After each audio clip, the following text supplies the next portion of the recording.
자, 우리 이사야 전체 구조에서 우리가 지금 어디에 위치해 있는지 확인하고 들어갈게요. 우리는 이사야 3부 중에 일부이죠. 1장부터 39장 일부에 우리는 아수르를 배경으로 한 이스라엘에게 베푸신 하나님의 예언과 메시지를 지금 듣고 있습니다.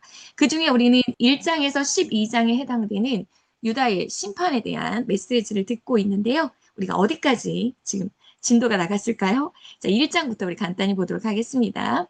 자, 1장 하늘 법정입니다. 자, 그래서 하늘 법정이 열렸죠.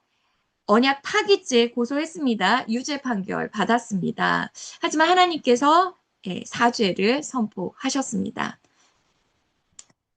자, 거기에 너희가 회개하면 회복이죠. 용서입니다. 하지만 끝까지 너희가 불순종하고 거역한다면 심판이다. 말씀하십니다.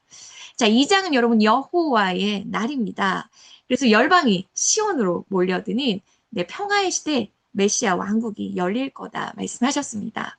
자, 3장은 예루살렘의 멸망, 예루살렘 지도자들에 대한 심판의 메시지였습니다. 자, 4장은요, 예루살렘의 회복입니다. 여호와의 싹, 그 메시아를 통하여서 회복될 건데, 특히 시온의 남은 자들의 회복을 말씀하셨습니다. 메시아 왕국을 말씀하셨어요. 자, 5장은 포도원의 노래입니다. 자, 하나님의 기대와 하나님의 실망이 남겨져 있죠. 들포도를 맺은 자들에게 하나님께서 심판을 선포하셨습니다. 6장은 이사야의 소명장입니다. 이사야가 보좌에 앉으신 그 하나님, 하늘 보좌 환상을 보고 이사야가 죄상을 받죠. 그리고 소명을 받는 장면입니다. 자, 7장은 임마누엘입니다. 북이스라엘과 아람이 연합해서 남유다를 쳐들어 온다는 그 소식을 듣고 아하스 왕과 남유다 백성들이 불안에 떨었죠. 그때 하나님께서 임마누엘 아예 징조를 주심으로 너희 두려워하지 말라고 말씀하십니다. 자, 8장은요. 마헬살랄 하스바스입니다. 아람과 북이스라엘 연합군 패배할 거다. 그들은 멸망할 것이다. 두려워하지 말라 말씀하십니다. 자, 9장 평강의 왕입니다. 그리고 10장은 남은 자가 돌아오리란데요. 9장과 10장은 우리 지난 시간에 배운 거여서 좀 더 자세히 복습하고 들어가 보도록 하겠습니다. 자, 9장 평강의 왕입니다. 1절에서 2절에 우리 그 흑암에 앉아있던 사망의 그늘 아래에 있던 백성들에게 큰 빛이 비추었습니다. 바로 큰 빛, 메시아를 상징한다고 했습니다. 자, 그래서 이들이 구원의 기쁨을 노래하죠. 자, 왜 이들이 그 기쁨을 노래합니까? 어디에서 이들을 구원시켜 주세요? 이방인의 압제에서 이들을 해방시켜 주신다. 자, 그리고 전쟁에 종식되는 완전한 평화의 시대가 올 것이다. 자, 그리고 이것을 누구를 통해 이루어진다? 한 아들로 오시는 메시아를 통하여서 이게 이루어질 것이다. 그래서 그 구원의 기쁨을 노래했습니다. 자, 이 메시아, 한 아기로 오시고 한 아들로 오시는 이 메시아의 정체성과 그 사명에 대해서 우리 9장 6절에서 7절 우리가 핵심 구절 함께 외우기로 했습니다. 자, 우리 앞에 말씀 보고요. 함께 읽어보도록 하겠습니다. 시작! 이는 한 아기가 우리에게서 낳고 한 아들을 우리에게 주신 바 되었는데 그의 어깨에는 정사를 메었고 그의 이름은 기묘자라 모사라 전능하신 하나님이라 영존하시는 아버지라 평강의 왕이라 할 것임이라.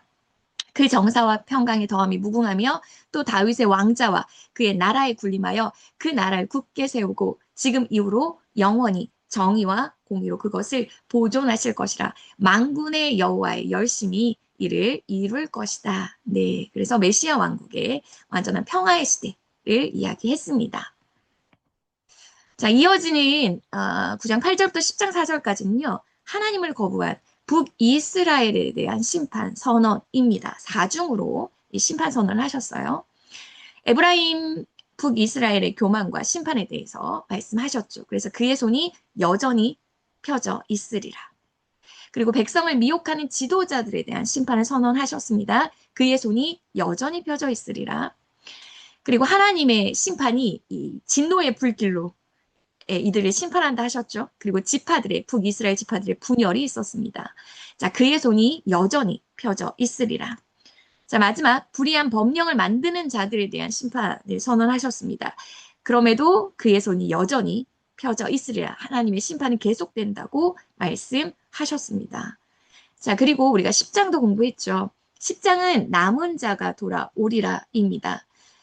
자, 10장에서 여러분 5절에 11절은 하나님이 심판의 도구로 아수르를 쓰셨습니다.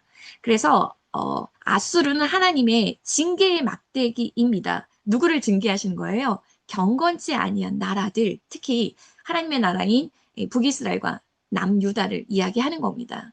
자, 그래서 징계의 막대기로 아수르를 쓰시려고 하셨습니다. 이게 하나님의 의도입니다. 하지만 아수르는요, 하나님의 의도를 무시합니다.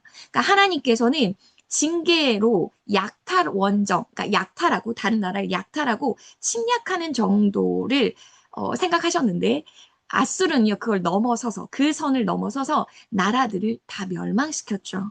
자, 그래서 그 아수르에 대한 하나님께서 화를 선언하셨습니다. 하나님의 심판의 도구인 아수르가 그래서 이제 하나님의 심판 아래에 있게 됩니다. 근데 이 아수르를 언제 심판하실 거냐? 이 심판의 시기에 대해서 하나님께서 주의 일을 예루살렘에 다 행하신 후에 이 주의 일이라는 건 남유다의 징계, 심판을 이야기합니다. 자, 그래서 남유다를 징계하신 후에 내가 아수르를 심판하실 거다라고 말씀하셨습니다. 하지만 여전히 아수르는 교만하죠. 그래서 아수르 왕이 무엇이라고 얘기하냐면 나는 열국의 경계선을 걷어치웠다라고 했습니다. 이 열국의 경계선이라는 건 하나님의 권한에 있는 거거든요. 근데 그 선을 넘어선 거죠. 자기에게 맡기신 그 사명을 넘어서서 하나님께 대적하는 거잖아요. 하나님의 자리에 있으려 하는 그 아수르에게 하나님께서 심판을 말씀하십니다. 자, 두 가지로 말씀하세요. 질병과 그리고 불의 형벌로 말씀하십니다. 자, 이후에 자, 아수르에 의해서 여러분 북이스라엘이 심판을 받잖아요. 자, 그런데 그 아수르에 의해서 심판받는 그 북이스라엘에 남은 자가 있을 거다. 남은 자들의 구원에 대해서 말씀하십니다. 우리가 여기서 남은 자들의 그 정의를 이렇게 했죠. 이스라엘의 거룩하신 이를 진실하게 의지하는 자들이 남은 자라고 이야기했습니다. 자, 이제 남유다의 남은 자도 있겠죠. 아수르에 의해서 남유다도 징계받거든요. 자, 그래서 유다의 남은 자도 말씀하십니다. 유다의 남은 자의 구원을 말씀하시면서 네, 아수르를 내가 심판하겠다, 진멸하겠다 말씀하셨습니다. 자, 이어지는 건 뭐냐면 여러분 아수르 군대가 그러니까 유다의 징계는 결정된 거예요. 자, 그래서 여기까지 목까지 차게 하겠다고 했잖아요. 아수르의 흉흉한 물결이 유다의 목까지. 그러니까 아주 멸망시키지는 않아요. 하지만 아수르의 징계는 결정된 겁니다. 그래서 아수르가 남유다로 예루살렘까지 진격하는 그 군대 이동 모습을 우리가 보았습니다. 자, 그러면서 유다 백성들이 두려움에 떨 것을 그리고 그들의 피난 행렬이 이뤄질 것을 보았습니다. 하지만 하나님께서 하시는 말씀은 뭐예요? 그 아수르 너희 두려워하지 말라. 왜냐하면 내가 빠른 시간 내에 내가 곧 아수르를 멸망시킬 거니까 너희 두려워하지 말라라고 말씀하셨습니다. 아수르의 패배에 대해서 하나님이 살림에 비유하세요. 하나님은 벌목하는 자고 아수르는 나무죠. 레바논. 나무로 비유하셔서 하나님이 벌목하시는 걸로 아수르의 패배를 말씀하셨습니다. 자, 이렇게 10장까지 우리가 지난 시간에 공부했습니다. 자, 오늘 11장을 공부해야 되는데요. 11장을 공부하기 전에 제가 여러분 톡방에 올렸어요. 제가 프린트물 오늘 10일과 공부할 보충 자료라고 제가 올려드렸는데요. 자, 프린트물 앞에 보시고 또 제가 PPT로 준비했으니까요. 혹시 프린트물이 준비되지 않았다면 앞에 PPT를 보시면서 따라오셔도 괜찮겠습니다. 자, 프린트물 첫 번째 1페이지에 보면 자, 이사야 선지자에게 하나님은 어떤 분이셨을까? 제가 여러분 생각나실지 모르겠어요. 1장 할 때, 이사야 1장 할 때 이스라엘의 거룩하신 이란 표현이 나올 때 제가 밑줄을 그으라고 하면서 뭐라고 얘기했냐면 이스라엘의 거룩하신 이는 이사야가 특허권을 가지고 있는 이름이라고 했습니다. 자, 왜냐하면 이스라엘의 거룩하신 이는 여러분 이사야 빼고 다른 구약 성경에 한 두 번 정도밖에 언급되지 않거든요. 그래서 이스라엘의 거룩하신 이는 네, 이사야가 특허낸 이름이다. 꼭 기억하세요. 라는 이야기를 제가 1장에서 했고요. 그러면 제가 뭐라고 했냐. 이거에 대한 설명은 제가 다음 시간에 설명해 드린다고 해서 여기까지 왔습니다. 밀려. 자, 여기까지 왔습니다. 그래서 이스라엘 거룩하신 일을 네, 제가 설명하고 가도록 할게요. 자, 이사야에게 하나님은 어떤 분이셨을까? 여러분에게 하나님은 어떤 분이세요? 여러분 어떤 하나님을 경험하셨습니까? 자, 이사야가 경험한 하나님. 그래서 이사야에게 가장 이사야에게 각인된 하나님은 어떤 하나님이실까? 라고 했을 때 이스라엘의 거룩하신 이입니다. 자, 총 이사야서에 여러분 25번, 25회나 나옵니다. 그래서 여러분 이제 이사야서를 읽을 때 이스라엘 거룩하신 이가 나오면 이렇게 밑줄을 치면서 읽으셔도 괜찮을 것 같아요. 자, 이게 근거가 어디에 있냐?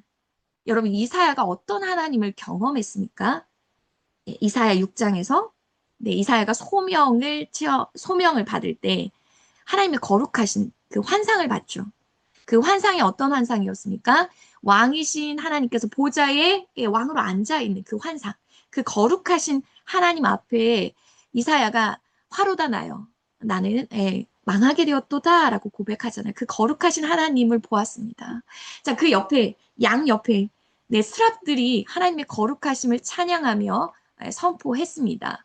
여러분 앞에 PPT에 보시면 스랍들이 찬양한 그 찬양 구절이 나오는데요. 우리 함께 선포해 보도록 하겠습니다. 거룩하다, 거룩하다, 거룩하다. 카도시, 카도시, 카도시. 만군의 여호와여 그의 영광이 온 땅에 충만하도다. 아멘. 하나님의 거룩하신 완전한 거룩을 찬양했습니다. 바로 그 거룩하신 하나님을 이사야가 대면했기에 이사야에게 하나님은 이스라엘의 거룩하신이라고 고백할 수밖에 없는 거죠. 자, 그럼 여기서 거룩하다라는 의미를 좀 더 생각해 보도록 하겠습니다. 자, 거룩하다라는 의미는 히브리어로 카도시입니다. 그래서 우리가 카도시는 외우자고 그랬습니다. 카도시. 뜻은 뭐냐? 구별하다. 성별, 거룩하게 구별하는 거죠. 그 다음에 깨끗하다의 의미가 있습니다. 자, 이 두 가지 의미를 생각하면 거룩하신 하나님, 먼저 깨끗하다라는 의미에서 거룩하신 하나님은 모든 세속적인 부정으로부터 거룩하게 구별되시는 하나님이십니다. 모든 더러운 것으로부터, 모든 부정한 것으로부터 구별되시는 하나님이 바로 거룩하시는 하나님이십니다. 또한 구별되다라는 의미에서 본다면 하나님은요, 우리 인간을 포함한 모든 피조물과 그 존재와 속성이 구별되신 하나님이십니다. 그죠? 우리 인간을 포함한 모든 피조물과 그 존재와 하나님의 존재와 속성이 구별되시는 유일무이한 존재 하나님이십니다. 이게 여러분 거룩하신 하나님의 의미다라고 생각하시면 되겠습니다. 자, 하나님이 거룩하세요. 그러면 그 하나님과 언약 맺은 하나님의 백성들은 어떤 백성이 되어야 될까요? 네, 거룩한 백성이죠. 여러분, 우리가 출애굽기 19장 4절에서 5절이 하나님께서 이스라엘 백성과 시내산 언약을 맺으시잖아요. 난 너희 하나님이고 너희는 내 백성이다 라고 말씀하시면서 뭐라고 하셨냐면 너희는 내게 대하여 제사장의 나라가 되어라 거룩한 백성이 되어라 라고 언약하셨거든요. 자, 그러니까 거룩하신 하나님과 언약 맺은 이스라엘의 백성들의 그 정체성은 뭐냐면 거룩한 백성이죠. 우리 마찬가지죠. 우리 교회에 살고 있는 우리 교회 공동체, 우리도 여러분 거룩한 백성으로 살아가야 한다는 겁니다. 그래서 하나님께서 이스라엘 여러분 열방에서 세상에서 구별을 내셨죠. 세상에서 부르셨습니다. 우리도 여러분 세상에서 우리도 부르셨죠. 자, 그래서 그의 백성 삼으셨죠. 그리고 거룩하게 하셨습니다. 자, 그러니 이스라엘, 그러니까 우리도 세상과 구별된 삶을 살아야 됩니다. 그리고 열방 가운데, 세상 가운데 하나님의 거룩하심을 드러내야 합니다. 이것이 우리가 하나님의 백성, 하나님의 자녀로서 가져야 될 우리의 정체성이며 우리의 사명입니다. 바로 이 거룩하신 하나님을 대면했기에 경험했기에 이사야에게 하나님은 네, 거룩하신 하나님이십니다. 우리도 여러분 매일의 우리의 삶 속에서 이 거룩하신 하나님의 그 면전에서 우리가 살아가길 원합니다. 그 거룩하신 하나님을 경험하며 우리가 거룩한 백성으로 살아가기를 간절히 소망합니다. 자, 우리 두 번째는요. 여러분 프린트물에 보시면 제가 이 얘기도 했어요. 제가 이사야 1장 할 때 제가 정의와 공이라는 단어가 나왔을 때 여러분 이거 이사야의 핵심 사상 중에 하나입니다. 너무나 중요한 사상이기 때문에 꼭 기억하세요라는 얘기를 하면서 제가 이것도 다음 시간에 설명할게요. 해서 여기까지 왔습니다. 자, 왜 이렇게 여러분 공의와 정의가 중요한지에 대해서 제가 오늘 설명을 드리면 이해가 되실 거예요. 우리 하나하나 들어가도록 하겠습니다. 먼저 여러분 정의입니다. 정의. 자, 정의는 히브리어로 미슈파트라고 했습니다. 제가 미슈파트라고 했어요. 이 정도는 우리가 외웁시다. 자, 그래서 정의라고 말할 때는 여러분 법적 기준에 입각한 정의, 그러니까 사법적 정의라고 생각하면 되게 쉬울 것 같아요. 그래서 공정한, 공평한 판결을 생각하시면 되겠습니다. 정의, 미슈파트, 법적 기준에 입각한 정의입니다. 그래서 이 어원이 뭐냐? 샤바트라고 해서 재판하다, 심판하다에서 이 미슈파트 정의가 여러분 나왔습니다. 여러분 모든 인간은 하나님 앞에 동등하고 존엄한 존재입니다. 그래서 네, 공평하게 대우받을 권리가 있습니다. 하나님 뭐라고 하시냐면 이 공평하고 공정한 사회 실현을 위해서 실천적인 행위까지를 하라고 말씀하셨어요. 자, 그러니까 적극적인 행위까지를 이야기합니다. 이 적극적인 행위가 뭐냐? 사회적 약자를 향해 있습니다. 고아와 과부와 가난한 사람들, 나그네들이 부당한 대우를 받지 않도록 그들이 억울한 일을 당하지 않도록 도와준 모든 행위가 여러분 정의입니다. 하나님께서 우리에게 이런 실천적인 행위, 이런 정의를 행하라고 말씀하시는 거죠. 그래서 말씀해 보면 우리 신명기에 보면 신명기 10장 17절 18절에 보면 이렇게 말씀하십니다. 사람을 외모로 보지 아니하시고 뇌물을 받지 아니하시고 고아와 과부를 위하여 정의, 미시파트를 행하시며 나그네를 사랑하여 그에게 떡과 옷을 주신다. 이러한 적극적인 정의를 행하라 말씀하십니다. 자, 두 번째는 여러분, 네, 공의입니다. 공의. 우리가 외웁시다. 체다카. 히브리어로 체다카. 관계적 개념입니다. 아까 미시파트가 법적인 기준이라면 공의는 관계적 개념을 바탕으로 한 의입니다. 올바른 관계를 이야기하고 있습니다. 그래서 첫 번째, 우리가 관계하면 크게 두 가지 관계가 있습니다. 신인 관계, 하나님과의 관계와 인간 관계가 있죠. 첫 번째, 하나님과의 관계에서는 우리 관계에 부여된 조건을 성취할 때 하나님 우리를 의롭다 하시거든요. 신명기 6장 25절에 보면 우리가 그 명령하신 대로 그 모든 명령을 우리 하나님 여호와 앞에서 삼가 지키며, 그러니까 하나님의 말씀을 지키면 그것이 곧 우리의 의로움, 체닥하라 말씀하십니다. 그러니까 하나님의 말씀을 지키는 자가 의로운 겁니다. 그게 공의를 행하는 거예요. 하나님의 말씀을 지키는 게 공의를 행하는 거라 말씀하십니다. 두 번째는 우리가 신인 관계에서 가장 중요한 것 중에 하나가 뭐냐면 하나님을 믿는 거예요. 우리는 여러분 믿음에서 시작하는 겁니다. 그래서 그 믿음을 창세기 15장 6절에 보니까 아브라함이 여호와를 믿으니 여호와께서 이를 그의 그러니까 체닥하로 여기신다. 그러니까 첫 번째 우리가 신인 관계에서 공의는 뭐냐? 하나님을 믿는 겁니다. 두 번째, 하나님이 우리에게 하신 말씀을 우리가 행하는 겁니다. 그게 공의입니다. 하나님과의 관계에서 공의입니다. 자, 두 번째, 이웃과의 관계입니다. 자, 이웃을 어떻게 대하여? 우리 어성경에서 너는 나다라고 했잖아요. 네, 이웃을 하나님의 형상으로 대하는 태도를 말합니다. 그래서 시편에 보면 이렇게 말씀합니다. 공의, 그러니까 체닥하를 실천하며 그의 마음에 진실을 말하며 그의 혀로 남을 허물하지 않고요. 그의 이웃에게 악을 행하지 않고 그의 이웃을 비방하지 말라. 자, 이게 이웃에게 공의를 행하는 겁니다. 자, 이해가 되셨나요? 이웃에게 공의를 행하는 건 어떤 뜻입니까? 이웃을 한마디로 하나님의 형상, 한마디로 사랑으로 대하는 것이 그 이웃에게 공의를 행하는 거라고 말씀하십니다.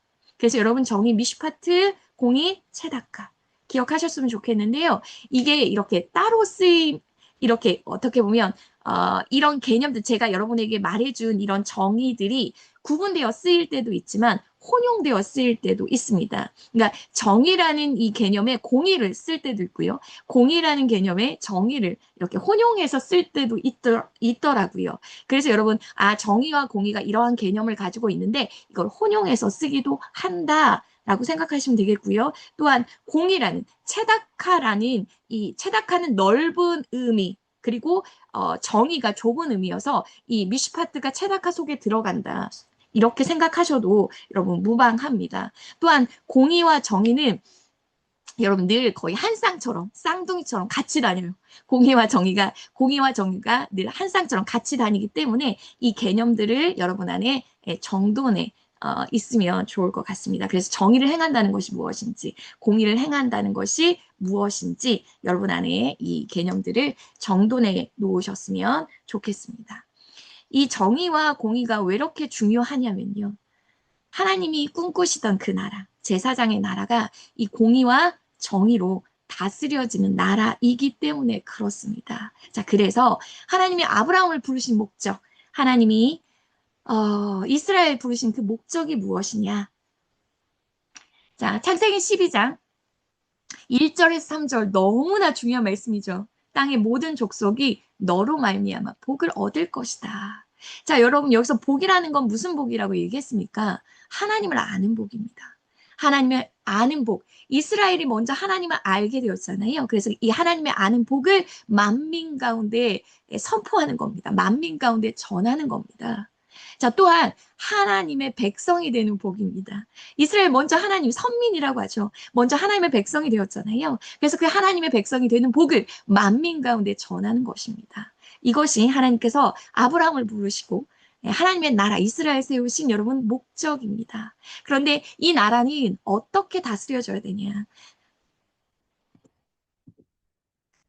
창세기 18장 18절에서 19절에 보면 하나님이 이렇게 말씀하셨어요. 아브라함에게 너 강대한 나라인가 하나님의 나라를 세운다는 거죠. 그러면서 천하 만민이 그런 말미암아 복을 받게 될 것이라 말씀하시면서 뭐라고 말씀하셨냐? 내가 그 자식과 그 권속에게 명하여 여호와를 도를 지켜 여호와의 말씀이죠. 말씀을 지켜서 체다카, 공도, 미시파트를 행하게 하려고 내가 이스라엘 택하여 세웠다라고 말씀하십니다. 그러니까 하나님이 꿈꾸시는 그 나라, 이 세상에 하나님이 세우고 싶었던 그 나라, 제사장의 나라는 어떠한 나라냐? 하나님의 말씀을 지킴으로 공의와 정의로 다스려지는 나라라는 거예요.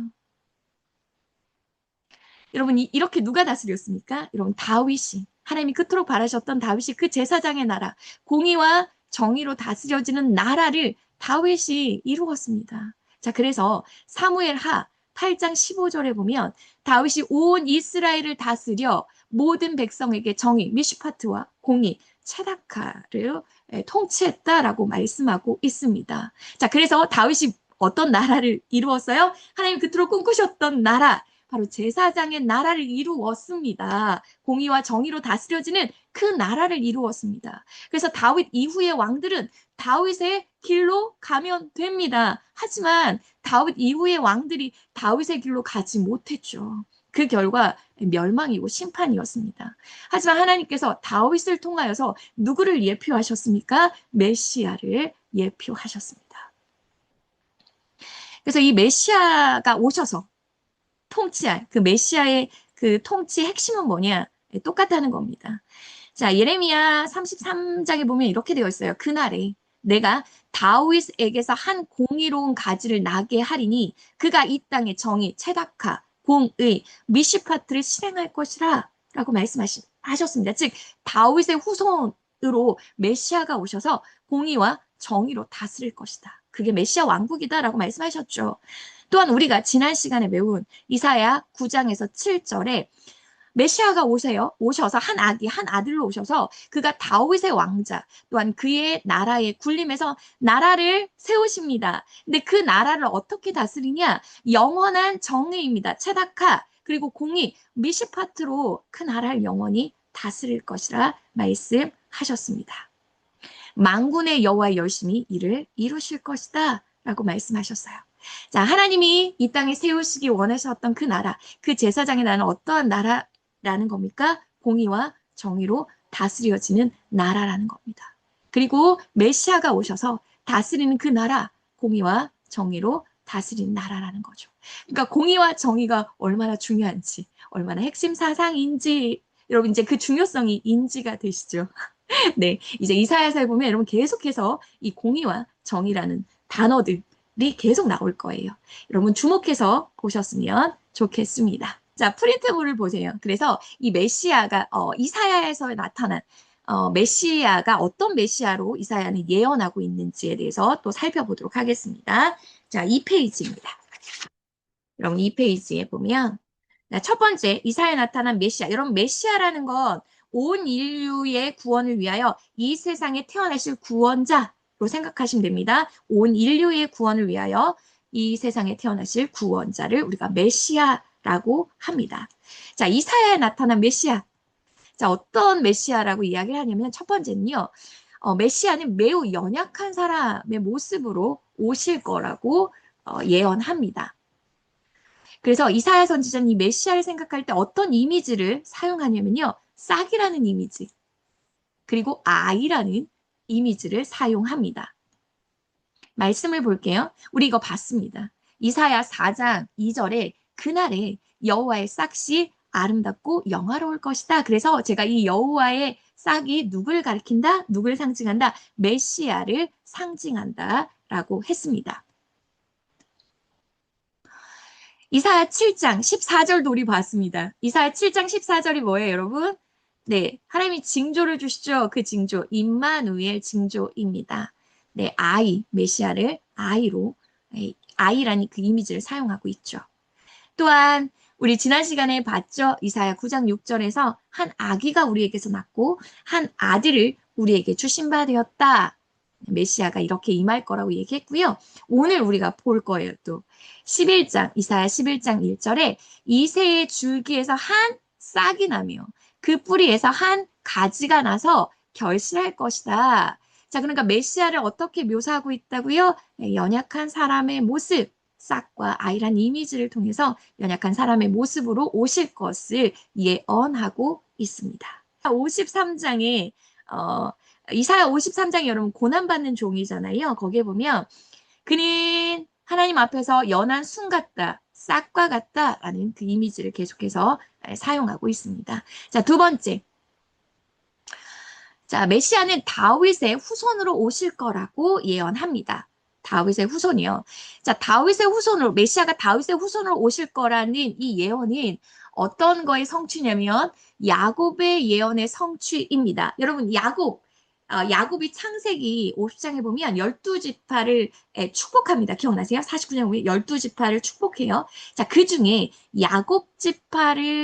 유다 지파를 축복하는데 보세요. 창세기 49장 8절에서 10절에 보면 유다야, 유다 지파를 말합니다. 이거 지금 새 번역으로 가져왔어요.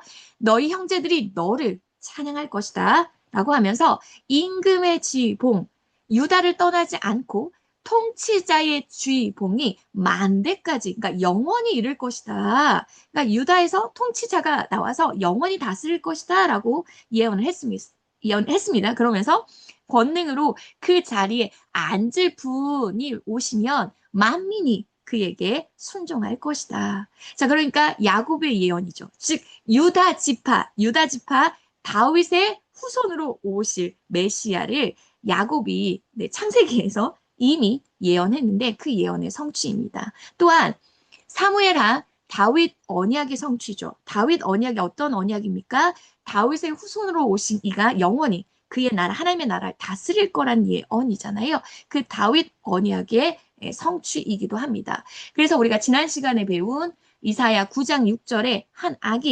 아들이 오셔서 자, 다윗의 왕자, 그의 나라에 군림할 것, 즉 다윗의 후손으로 메시아가 오실 것을 예언했습니다. 또한 오늘 배울 11장 1절에서도 이새의 줄기에서 한 싹, 자, 여기서 이새는 다윗의 아버지입니다. 즉 다윗의 후손으로 메시아가 오실 것을 예언하고 있습니다. 자, 이사야에게 나타난 메시아 예언 세 번째 보겠습니다. 셋째, 메시아는 하나님이시라는 겁니다. 메시아는 하나님이시다. 자, 메시아 이름 자, 우리 기묘자, 모사, 전능한 하나님, 영존하신 아버지, 평강의 왕. 자, 이런 표현들은요, 성경 안에서 유일하게 하나님에게만 적용될 수 있는 호칭들입니다.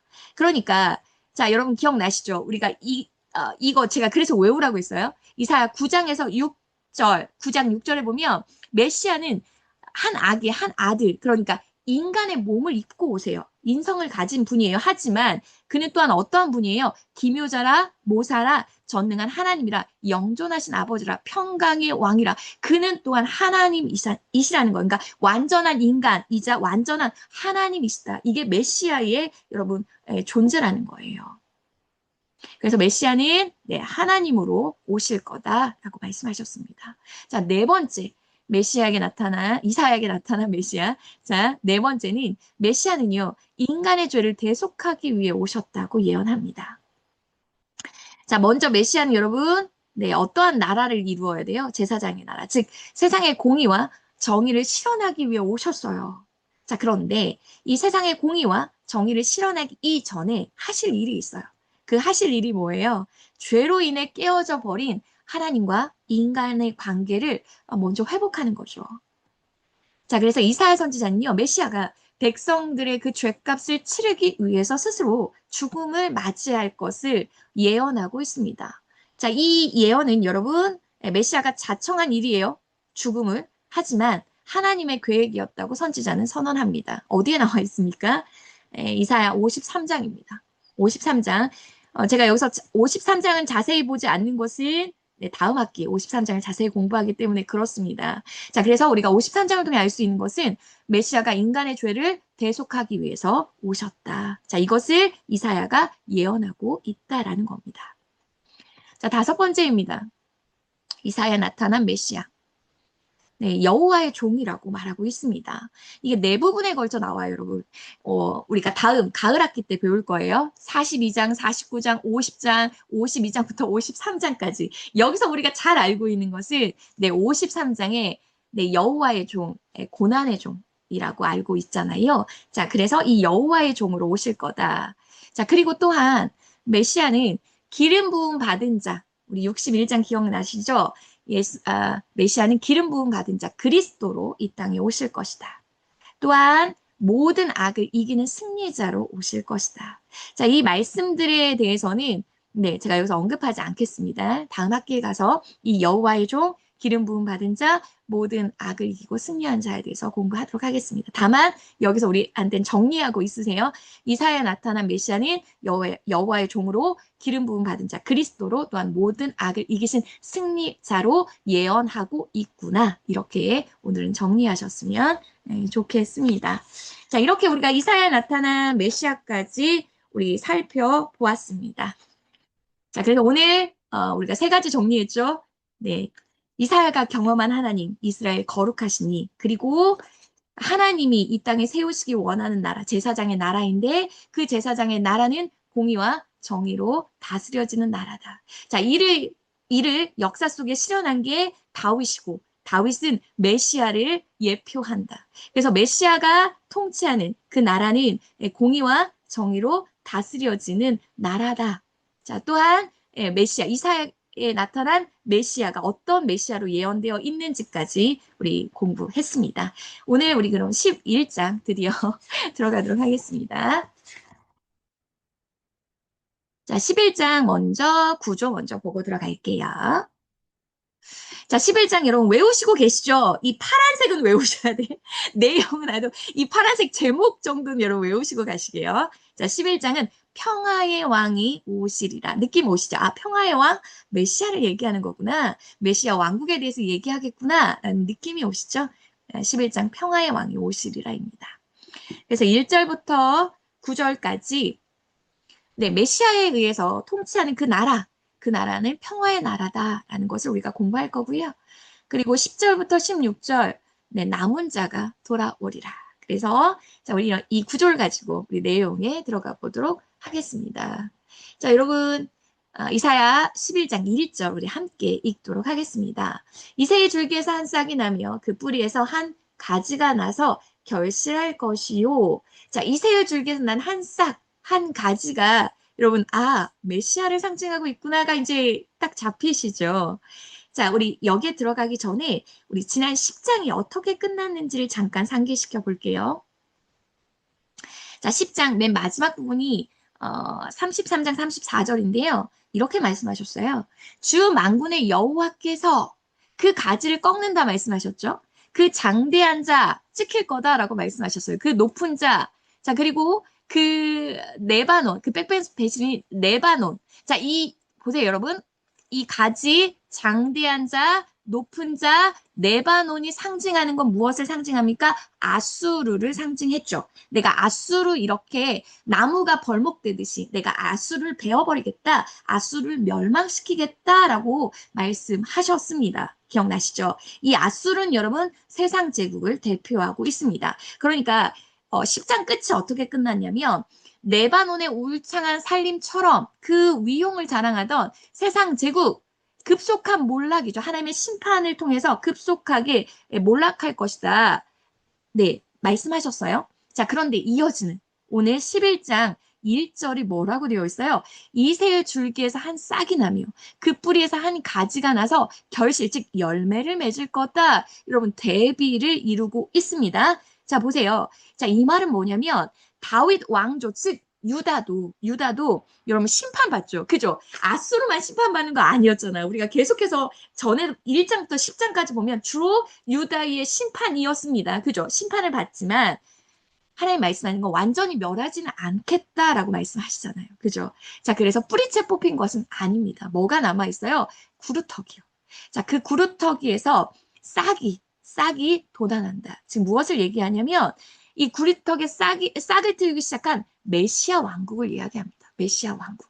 자, 그러니까 세상 제국의 여러분 급속한 몰락, 세상 제국의 멸망과 메시아 왕국, 이제 싹을 틔우기 시작한 메시아 왕국이 극적으로 여러분 대비시키고 있죠. 자, 이해가 되셨습니까? 네. 자, 그럼 1장 1절 들어가 보도록 하겠습니다. 1장 1절.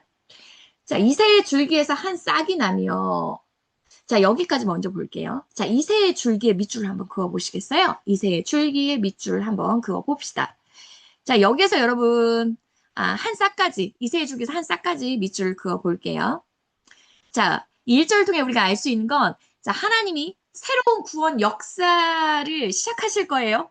자, 누구를 통해서? 이새의 줄기에서 나올 한 싹을 통해서 하나님의 구원의 역사를 여러분 시작하실 거예요.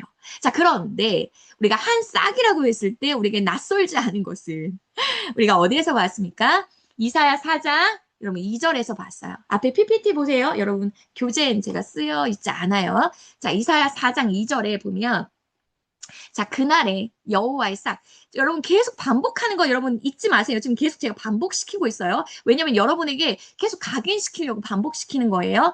자, 그날에 여호와의 싹. 메시아를 예언했습니다. 자, 그리고 뿐만이 아니라 이사야 6장 여러분 13절에서도 무엇이라 말씀하셨냐면 이사야 6장은 무슨 장이에요? 이사야 6장은 이사야의 소명장이죠. 이사야의 소명이 무엇입니까? 결국 심판이거든요. 이 백성에게 심판을 선언하라는 거잖아요. 하지만 하신 말씀이 뭐예요? 내가 너희를 심판하지만 완전히 멸하지는 않겠다고 하세요. 자, 그 의미가 뭐냐면 거룩한 씨가 이 땅에 구루터기가 될 거다라고 말씀하셨거든요. 자, 그래서 제가 이때 뭐라고 했냐면 이 거룩한 씨 남은 자를 얘기했습니다. 남은 자. 이 남은 자가 남은 자 얘기했고 또 마지막으로 남은 자가 예수 그리스도 메시아일 것을 제가 그때 얘기했거든요. 자, 그래서 여호와의 싹 그리고 이 땅의 구루터기의 거룩한 씨를 앞에서 우리가 보았는데 그것처럼 자, 이새의 줄기에서 나올 한 싹을 같은 의미예요. 메시아를 가리키고 있습니다. 즉 이새의 줄기라는 건 여러분, 네, 다윗 가게, 다윗의 후손으로 이 메시아가 오실 것을 지금 예언하고 있다는 겁니다. 자, 이해가 되셨지요? 자, 그럼 여기서 이새의 줄기를 생각해 볼게요. 이새 생각해 볼게요. 여러분, 이새가 누구의 아버지예요? 다윗의 아버지죠. 자, 그런데 우리가 이새의 줄기 하면 딱 먼저 안 와닿아요. 차라리 다윗의 줄기라고 하면, 다윗의 후손이구나라는 게 딱 인식이 되는데, 이새의 줄기 하면, 이새가 누구였지? 라고 생각하는 사람도 있을 거예요. 왜 굳이 다윗이란 표현을, 다윗의 이름을 쓰지 않고 그의 아버지 이새의 이름을 썼을까? 라고 생각을 해보면, 여러분, 이새가 어떠한 사람입니까? 이름 없는 목동이에요. 베들레헴은 여러분, 예, 그 중앙 권력에서도 멀리 떨어져 있는 곳에서도, 예, 그러니까 아주 시골의 시골 중에서도 그 시골에서도 유지가 아니야. 권력자가 아니라 이름 없는 목동이라는 거예요. 무슨 말이냐? 이세의 미천한 신분을 상징하고 있다는 거예요. 즉, 메시아가, 메시아가 이러한 이세처럼 이름 없는 목자에 불과한 그 이세처럼 비천한 태생, 비천한 삶을 예언적으로 암시하고 있다는 거예요. 그게 이세의 줄기라는 그 표현 속에 있다는 겁니다. 그래서 다윗을 쓰지 않았어요. 왜냐하면 다윗은 여러분 왕이잖아요. 자, 그러니까 이세의 줄기라는 표현이 이러한 비천한 태생과 메시아가 비천한 삶을 살 것을 예언적으로 암시하고 있다라고 여러분 생각하시면 되겠습니다. 그래서 메시아의 싹은 자, 이름 없는 목동의 줄기에서 나온다는 것은 어떤 뜻이냐면 사람들이 메시아를 보고도 그가 메시아인지 인식하지 못한다는 것을 암시하고 있습니다. 자, 그래서 여러분 우리가 이사야 53장 2절에도 이와 같은 것을 예언하고 있는데요. 자, 그는 주님 앞에서 마치 연한 순 그리고 마른 땅에서 나온 싹과 같이 자라서 그에게는 고운 모양도 없어요. 훌륭한 풍채도 없어요. 우리가 보기에 흠모할 만한 아름다운 모습이 없다라고 했습니다. 자, 그래서 여러분 예수 그리스도가 오셨을 때 유대인들이 예수님을 여러분 어떻게 했습니까? 예수님의 출신, 나사렛, 갈릴리 그 총구석, 그 나사렛 사람이야 라고 하면서 그 외모, 출신과 외모를 문제 삼으면서 비아냥거렸잖아요. 예수님 무시했잖아요. 그래서 그분을 메시아로 이들이 받아들이지 않았잖아요. 자, 이러한 의미가 어디에 들어있다고요? 이새의 줄기라는, 예, 이새라는 여기에, 여러분, 암시적으로, 메시아가 이런 비천한 태생과 비천한 삶을 살 것을 예언적으로 암시해 놓았다라는 겁니다. 자, 여기서 여러분 줄기, 이제 이새의 줄기라고 했을 때 이제 줄기의 단어에 포커싱을 해볼게요. 줄기. 자, 줄기라고 했을 때 우리는 어떤 줄기를 생각하냐면, 네, 나무 가지 있잖아. 이 줄기를 우리는 떠올리거든요. 근데 히브리어에 보면 여기서 이 줄기라는 건 뭐냐면 계자라고 해서 쓰러진 나무 줄기, 즉 이거 여러분 베어 넘어뜨린 나무 밑동. 자, 베어 넘어뜨린 나무 밑동이 뭐예요? 구루터기예요. 여러분 제가 시청각 자료 준비했죠. 이 구루터기야. 이거를 여러분 줄기라는 표현을 쓰는 겁니다. 자, 여기에서 뭐가 나와요? 싹 보이시죠? 옆에. 이 줄기에서 싹이 난대요. 자, 그러면 이 줄기라고 했을 때, 구루터기라고 했을 때 어떤 걸 의미합니까? 구루터기는 베어 넘어뜨렸잖아요. 자, 이건 여러분 심판이죠. 파멸과 멸망을 상징하는 거예요. 자, 그러니까 무엇을 여기서 암시하고 있냐면 메시아가 오실 때 그 유대죠. 그 유대의 형편과 상황을 상기시키는 겁니다. 자, 역사적 상황을 좀 보도록 할게요. 자, 이들이 바벨론에 멸망했죠. 유다가 바벨론 멸망해서 70년 살다가 포로 살다가 돌아왔어요. 자, 이들에게 부푼 마음이 있었죠. 다윗 시대를 막 꿈꾸면서 새로운 공동체, 에스라 공동체 기억나십니까? 그 에스라 공동체를 이루면서 그걸 이제 기대하면서 귀환했단 말이에요. 자, 그런데 이들이 자, 신구약 400년에 들어가면 어떻게 됩니까? 제국의 지배 속에서 특히 헬라 제국 때는 여러분 신구약 중간 시대 헬라의 그 셀레우코스 왕조의 안티오쿠스 4세 기억나세요? 그때가 되면은 반유대교 칙령을 내리잖아요. 그러니까 유대교가 말살될 위기까지 몰리게 되거든요. 자, 그러한 제국들의 그런 침공과 극한 고통을 겪게 됩니다. 자, 그러면서 사회적, 경제적, 정치적, 종교적인 어떤 핍박 속에서 신구약 400년을 보내거든요. 자, 그리고 예수님 당시의 그 신약에서도 자, 어떤 상황입니까? 여전히 로마 제국의 그 지배 아래 있었거든요. 그러니까 이러한 절망적인 상황 가운데 메시아가 나실 것을 나타내고 있습니다. 그게 줄기에서 구루터기에서 난 싹이라는 겁니다. 그 구루터기에서 날 거라는 거예요. 그런 절망적인 상황에서 메시아가 나오실 것을 예언적으로 암시하고 있다라고 생각하시면 되겠습니다. 그러니까 이세의 줄기 안에 이러한 것들이 여러분 함축적으로 내포되어 있으니 얼마나 깊이가 있습니까? 그래서 여러분 이제 성경을 읽을 때 이런 내포된 그런 예언적 암시들을 생각하면서 좀 깊이 있게 성경들을 보았으면 좋겠습니다. 특별히 신약의 예수 그리스도와 연결시켜서 보았으면 좋겠습니다. 여러분 성경은 예수 그리스도에 대한 증언입니다. 예수 그리스도에 대한 기록입니다. 그래서 이것을 예수님과 함께 연결시켜서 계속 보셨으면 여러분 좋겠습니다. 자, 하반절 보겠습니다. 1절 하반절을 보면 그 뿌리에서 한 가지가 난다고 했어요. 한 가지가 나서 열매를 맺을 거라 말했습니다. 똑같죠? 그 뿌리에서 한 가지 같은 말이에요. 자, 그런데 우리가 여기서 볼 거는 한 가지에 포커스를 맞추겠습니다. 자, 한 가지. 자, 한 가지를 히브리어로 넷제르라고 합니다. 넷제르라고 해요. 가지. 여러분 보이시죠? 옆에 가지. 자, 마태복음 2장 23절에 이렇게 얘기했습니다. 나사렛 동네에 가서 사니 이는 선지자로 하신 말씀에 나사렛 사람이라 칭하리라 하심을 이루려 하심이러라 라고 되어 있어요. 그런데 여러분 우리가 가지고 있는 성경이 지금 개역개정이잖아요. 개역개정의 마태복음 2장 23절에 보면 나사렛 사람 옆에 이 나사렛 사람 옆에 나나주가 붙어 있어요. 그 나나주를 보면 그 밑에 보면 뭐라고 쓰여 있냐면 이사야 11장 1절을 인용한 거라고 밝히고 있습니다. 그러니까 이 선지자가 누구를 얘기하는 거예요? 마태가 말한 선지자는 이사야 선지자를 얘기하는 거죠. 이사야가 예언했던 11장 1절, 그러니까 메시아가 한 가지로 오실 거다. 그 예언이 성취되었다라고 말하고 있는 겁니다. 자, 보세요. 자, 왜 예수께서 나사렛에 하시는 것을 나사렛 사람이라 칭하신다는 걸 이룬다고 했을까? 자, 볼게요. 자, 나사렛이라는 그 이름을 우리가 생각해 봐야 됩니다. 나사렛을 히브리어로 뭐라고 하냐면 넷제르에서 온 거예요. 넷제르. 자, 넷제르가 뭐라고 했습니까? 가지라는 거죠. 가지. 자, 그래서 나사렛 동네라는 명칭이 여러분 가지 동네라는 거예요. 가지 동네. 자, 그러니까 여러분 생각해 보세요. 예수께서 나사렛에서 사신 것은 그냥 우연이 아니라는 거예요. 그냥 우연이 아니라 예수님을 성경에서 예언한 가지 사람, 메시아가 누구로 온다? 한 가지로 온다. 이 가지 사람을 칭하기 위해서 한 것입니다. 즉, 예수께서 나신 나사렛 동네가 메시아라는 새 가지가 나올 것을 예견했던 여러분 구속사적 호칭입니다. 그러니까 나사렛이 우리 무슨 동네 있잖아. 제가 살았던 동네는 복지거든요. 뭐 복지 뭐 무슨 동네 많잖아요. 자, 그러한 이름 중에 동네 나사렛이란 이름이 아니라 나사렛이라는 말 자체가 구속사적 호칭이라는 거예요. 예수님이 거기에서 나실 구속사적 호칭이라는 거예요. 여러분 이해가 되셨습니까? 이해가 되십니까? 그러니까 예수님께서 나사렛을 사신 것도 나사렛에서 30세 그쯤까지 나사렛 사신 것도 그리고 나사렛 사람이라고 불리우신 것도 결코 우연히 일어난 일이 아니라 구속사적인 관점에서 보면 이미 미리 이사야가 예언했다라는 거예요.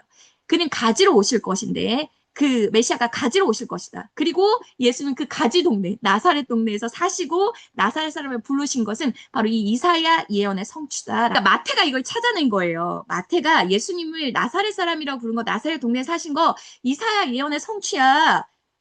예수님 구약에서 예언했던 그 그리스도 메시아 맞아. 이걸 찾아냈거든요. 근데 여러분 마태가 이것만 찾아낸 게 아니잖아요. 우리가 지난 시간에 9장 기억나세요?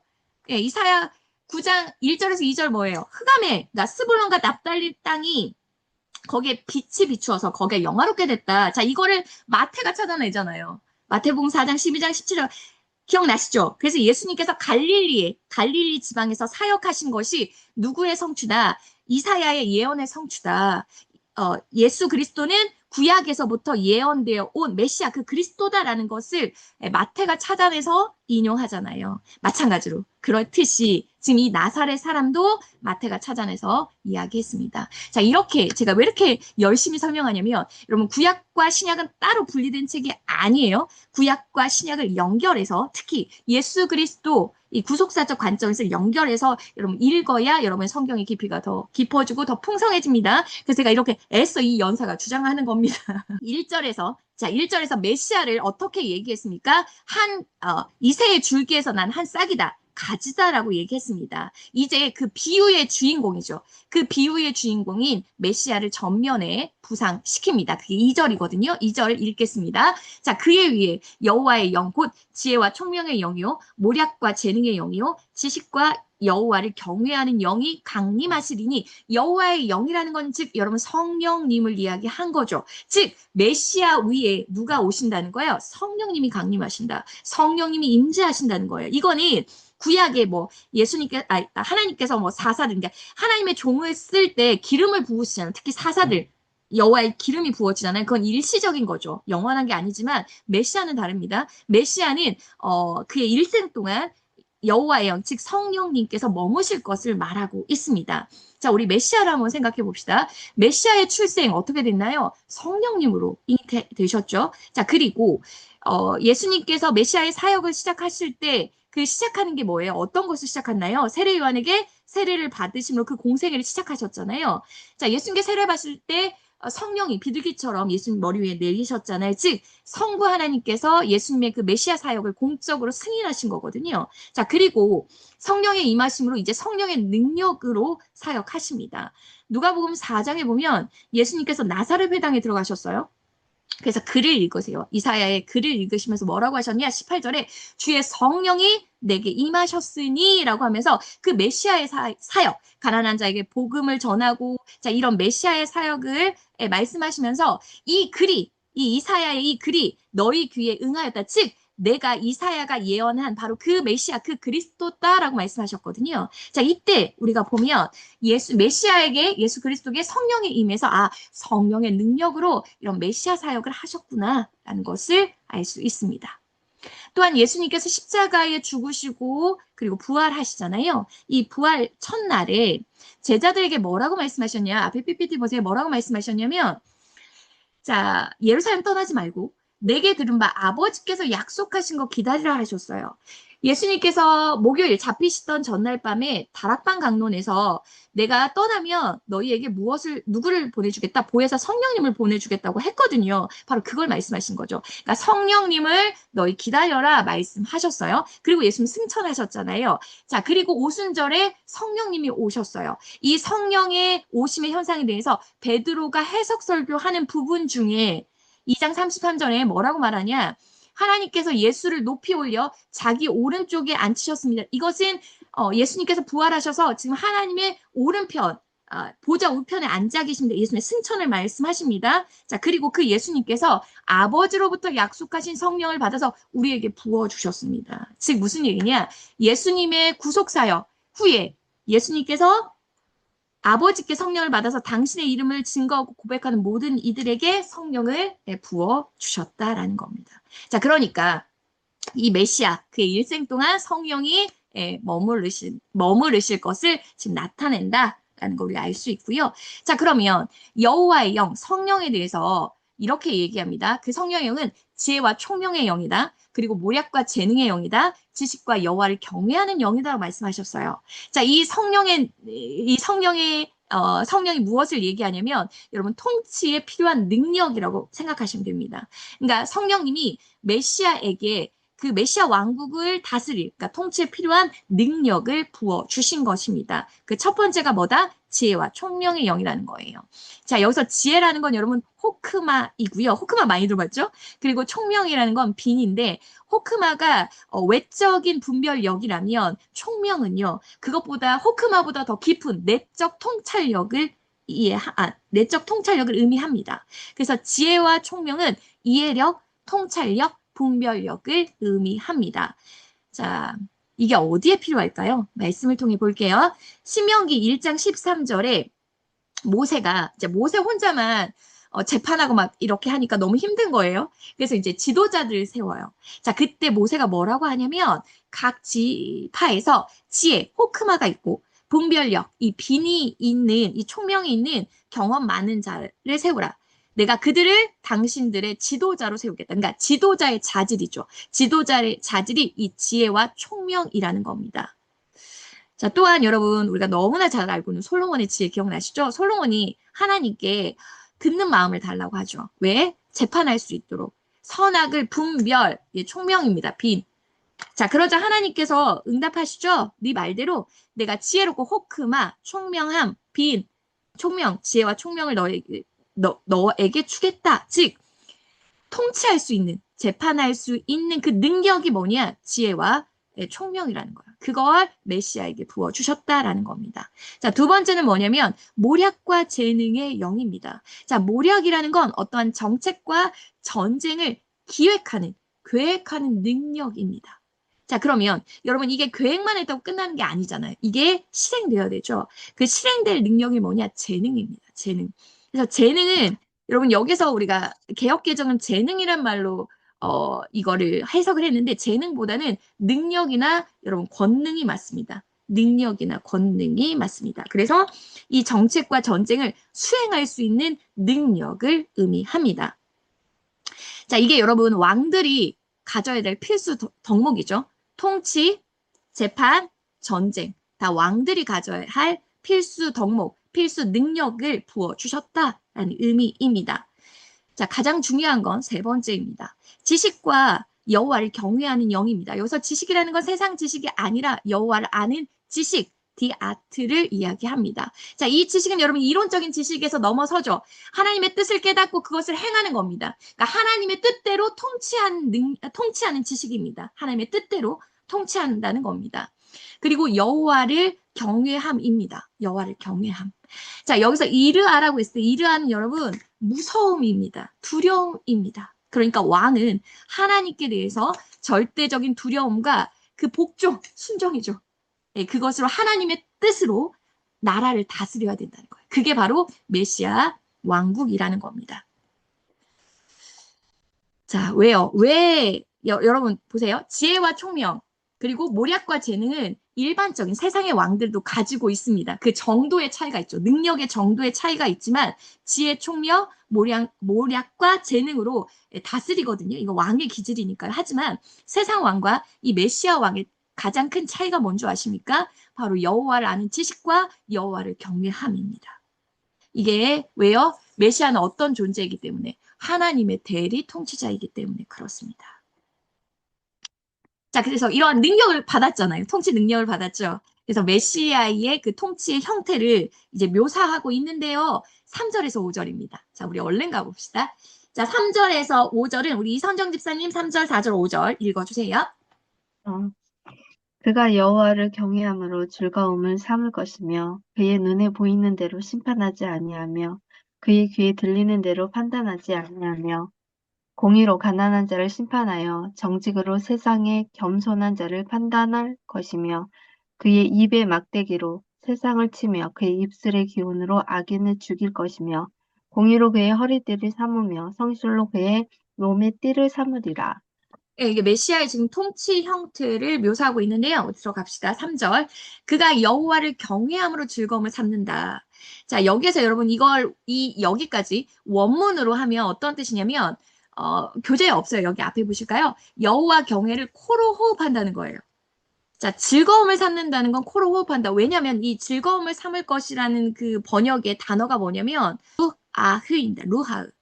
자, 이것은 숨을 쉬다, 호흡하다라는 뜻을 가지고 있어요. 또한 향기를 맡는 거예요. 여기서 냄새라고 했는데 냄새는 향기입니다. 향기를 맡는 거고요.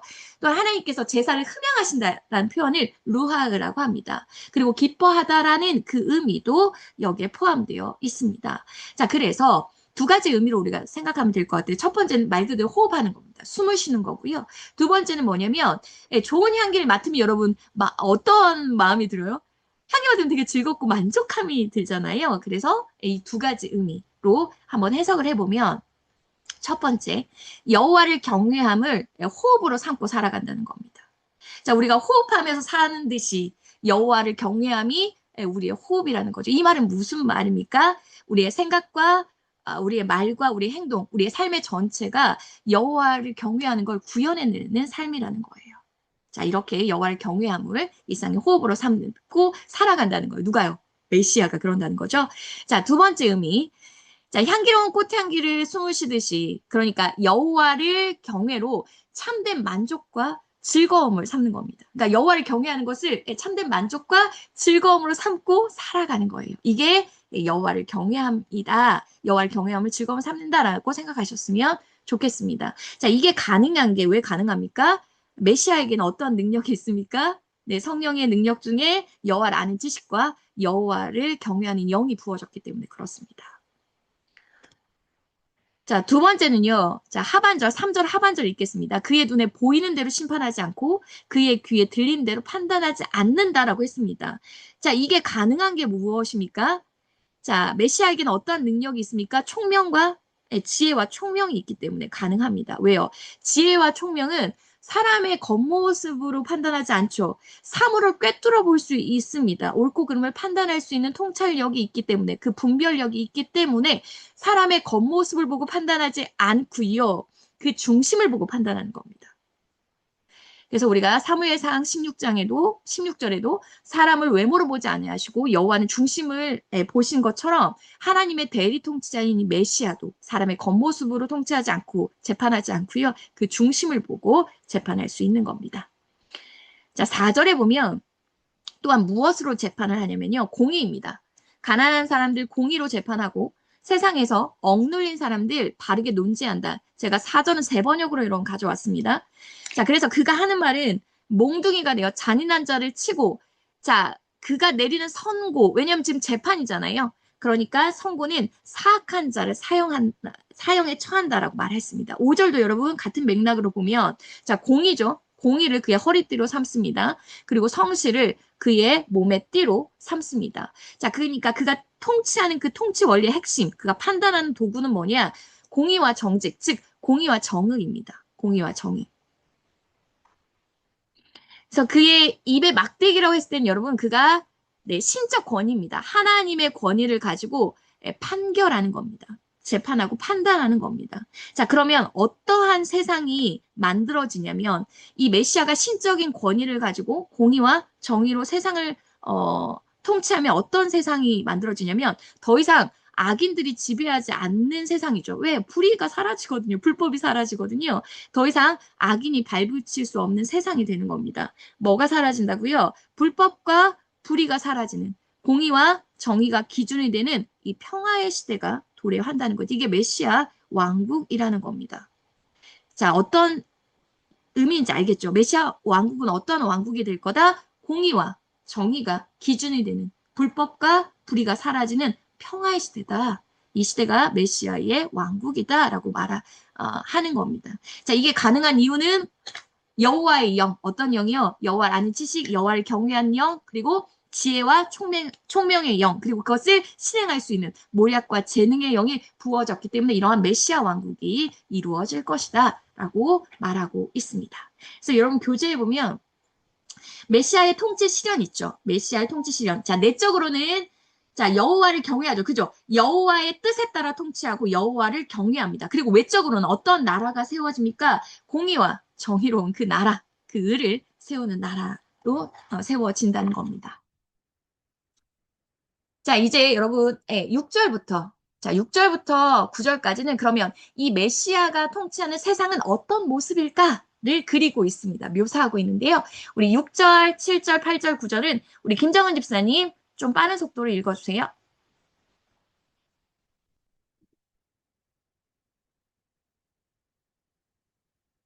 그때의 의리가 어린 양과 함께 살며 표범이 어린 염소와 함께 누우며 송아지와 어린 사자와 살진 짐승이 함께 있어 어린아이에게 끌리며 암소와 곰이 함께 먹으며 그것들의 새끼가 함께 엎드리며 사자가 소처럼 풀을 먹을 것이며 젖 먹는 아이가 독사의 구멍에서 장난하며 젖된 어린아이가 독사의 굴에 손을 넣을 것이라. 내 거룩한 산 모든 곳에서 해됨도 없고 상함도 없을 것이니 이는 물이 바다를 덮은 같이 여호와를 아는 지식이 세상에 충만할 것임이니라. 네, 아멘. 아멘. 메시아가 통치하는 세상의 모습입니다. 여러분, 그 머릿속에 좀 그려지세요? 그림이 좀 그려지십니까? 자, 보세요. 자, 이리가 나옵니다. 그죠? 표범이 나옵니다. 어린 사자가 나옵니다. 이건 포식자잖아요. 그리고 어린 양이 나와요. 어린 염소, 그리고 송아지가 나와요. 그럼 이 포식자가 얘네들을 잡아먹겠잖아요. 먹잇감이잖아요. 자, 그런데 이들이 함께 있다는 거예요. 함께 있다. 무슨 말이냐면 관계가 회복된다는 거예요. 여러분 거기 교재에 보시면 첫 번째 모든 관계가 회복된다. 원수의 관계가 회복된다라고 이야기하고 있습니다. 자, 이게 여러분 왜 깨어졌습니까? 죄로 인해서 이 관계가 깨어졌잖아요. 근데 그 관계가 회복된다라는 거예요. 자, 그리고 우리가 그 6절 하반절에 보면 여러분, 어린 사자, 살찐 짐승과 함께 해서 어린 아이에게 끌리며라는 표현이 있어요. 어린 아이에게 끌리며. 거기 세 번역을 보시면 어린 아이가 그것들을 이끌고 다닌다라고 번역하고 있습니다. 여러분 교재에 보시면요. 자, 아이인가 그 인간에게 주어졌던 권리가 있어요. 그러니까 인간과 동물의 관계가 여러분 회복되는 것을 말하고 있어요. 말씀을 통해 볼게요. 창세기 1장 28절을 보면 하나님이 이 아담과 하와를 축복하시면서 뭐라고 하셨냐면 생육하고 번성하고 충만하고 정복하라. 자, 그러면서 바다의 물고기, 하늘의 새와 그리고 땅에 움직이는 모든 생물, 모든 동물들을 다스리라라고 하셨거든요. 이게 죄 짓기 이전에 그 세상, 그러니까 에덴으로 회복된다라는 이야기를 하고 있는 거예요. 이런 모든 관계, 죄로 인해서 깨어졌던 모든 관계가 회복될 것이다. 에덴의 모습으로 회복될 것이다. 라고 이야기하고 있습니다. 자, 두 번째 볼게요. 7절에 보시면, 암소와 곰이, 암소와 곰, 얘기하면서 하반절을 보세요. 사자가 풀을 먹는데요. 사자 초식 아니죠. 육식이죠. 사자가 풀 뜯어먹는 소리를 하고 있어요. 이게 어떻게 가능하냐. 이게 어떻게 하는 거예요. 여러분, 죄 짓기 이전에 모든 인간을 포함한 모든 동물은 여러분 초식이었어요. 채식만 했습니다. 말씀 볼게요. 자, 창세기 1장 29절에서 30절 교재의 말씀 보면 네, 하나님이 이르시되 온 지면에 씨 맺은 모든 채소, 씨 가진 열매, 모든 나무를 너에게 준다. 그게 너희의 먹을 거다. 이게 인간에게 주신 거예요. 자, 그리고 30절에 이제 동물들에게 주시는데요. 땅의 모든 짐승, 하늘에 뭐 새, 생명 있는 거 모든 것은 내가 모든 풀은 풀이에요. 그러니까 풀을 먹을 거리로 주셨습니다. 다 초식이에요. 자, 그런데 이게 죄로 인해서 이게 깨어졌죠. 그래서 육식을 하게 된 거잖아요.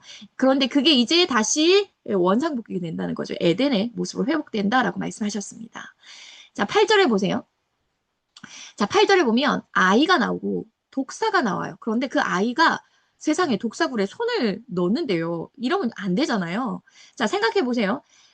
여러분, 아이와 여자의 후손과 그 뱀 사이의 원수 관계죠. 말씀 보겠습니다. 창세기 3장 15절에 보면, 자, 내가 너로 여자와 원수가 되게 하고 내 후손도 여자의 후손과 원수가 되게 할 것이다 라고 말씀하셨어요. 자, 이것은 꼭 무엇을 얘기하냐면 여러분 저주가 없어진다는 거예요.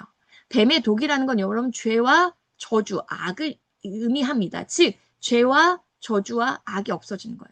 그러니까 죄로 인해서 깨어졌던 그런 모든 것들이 이전의 상태, 에덴의 상태로 다시 회복될 것이다 라고 말하고 있습니다. 그러니까 우리가 6절에서부터 8절까지 보면 장차 메시아가 오셔서 다스리는 세상은 어떤 세상이다? 새 에덴의 모습이라는 거예요. 죄가 사라진, 저주가 사라진, 악이 사라지는 새 에덴의 모습이다. 그러니까 완벽한, 정말 완전한 평화의 왕국을 이룰 것이다. 완전한 샬롬을 이룰 것이다. 제가 샬롬이라고 할 때 좁은 의미로서는 전쟁이 사라진 평화, 하지만 넓은 의미로서는 모든 것이 부족함이 없는 충만한, 충족한 상태를 제가 샬롬이라고 했습니다. 그러니까 완전한 샬롬의 그 나라가 이룰 것이다라고 말씀하십니다. 자, 그러면서 이게 여러분 왜 어떻게 이러한 완전한 평화의 나라, 완전한 샬롬이 이루어질까라고 했을 때 9절에 있습니다. 자, 9절 하반절에 보시면 9절 보시면 내 거룩한 산입니다. 여러분 내 거룩한 산은 여러분 시온은 여호와의 성전이 있는 예루살렘을 의미하는 겁니다. 자, 내 거룩한 산 모든 곳에서 해됨이 없고 상함이 없을 것이니 자, 여기 밑줄 이는 물이 바다를 덮음 같이 여호와를 아는 지식이 세상에 충만할 것임이니라. 자, 여기입니다. 어떻게 이런 완전한 평화, 완벽한 평화, 완전한 샬롬을 이룰 수 있나?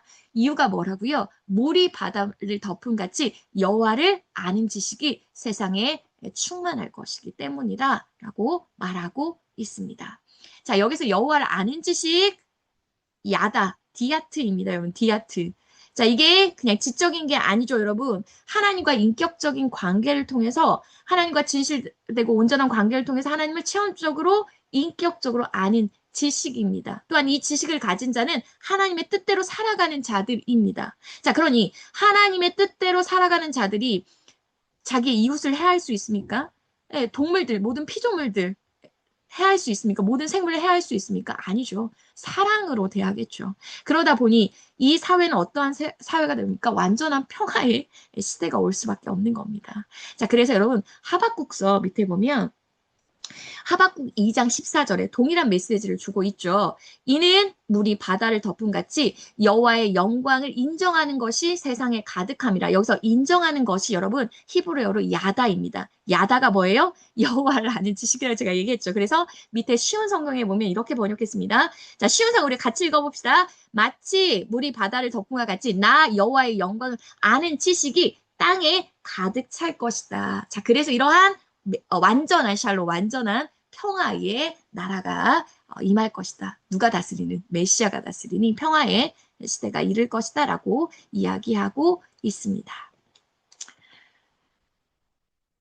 자, 앞에 보실까요? 자, 정리합니다. 자, 그래서 자, 여호와의 영이 함께하는 메시아가 자, 핵심이 뭐예요? 여호와를 경외함으로 즐거움을 삼고 여호와를 아는 지식으로 다스리기에 모든 사람이 여호와를 알고 경외하게 되고 온 땅이 여호와를 아는 지식으로 충만하기에 불법과 다툼과 싸움이 사라지고 완전한 평화의 시대가 이루어질 것이다. 새 에덴의 모습, 완전한 평화의 시대, 평화의 나라가 임할 것이다. 라고 이사야는 예언하고 있습니다. 자, 이제 여러분 10절부터 우리가 16절 하반부를 볼 건데 10절부터 16절은 남은 자가 돌아오리라는 겁니다. 남은 자가 돌아오리라. 자, 10절 볼게요. 자, 그날에 이새의 뿌리에서 한 싹 밑줄 짝 우리가 10장 아니지 11장 1절에서 봤죠. 이새의 줄기에서 나온 싹 같은 거예요. 여러분 메시아를 상징하는 겁니다. 만민의 기치로 설 것이다. 만민의 기치 밑줄. 자, 기치라는 건 여러분 밑에 세 번역에 보세요. 깃발입니다. 만민의 깃발로 설 것이다. 자, 그리고 열방이 그에게로 돌아올 것이다. 그가 거하는 곳이 영화로우리라. 열방이 그에게 돌아온다도 밑줄을 한번 쳐보세요. 자, 이새의 뿌리에서 한 싹은 여러분 메시아죠. 그러니까 메시아가 만민의 깃발로 설 것이다라고 얘기를 하고 있습니다. 그러면 그것을 보고 열방이 메시아에게로 돌아온다라고 이야기하고 있어요. 자, 여기에서 하나 좀 생각해 볼게요. 조금 10절에 보시면 여러분 먼저 깃발, 기치라는 단어를 좀 주목해 보세요.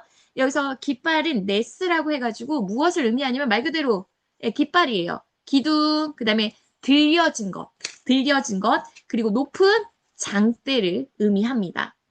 자, 근데 여러분 민수기에 보면 민수기에 이 단어를 쓰고 있는데 민수기에 여러분 기억나세요? 광야에서 그 이스라엘 백성들이 불평하다가 불뱀 사건 있잖아요. 그 광야에서 불뱀에 물려 죽는 사람들에게 생명을 주기 위해서 하나님께서 하신 일이 있죠.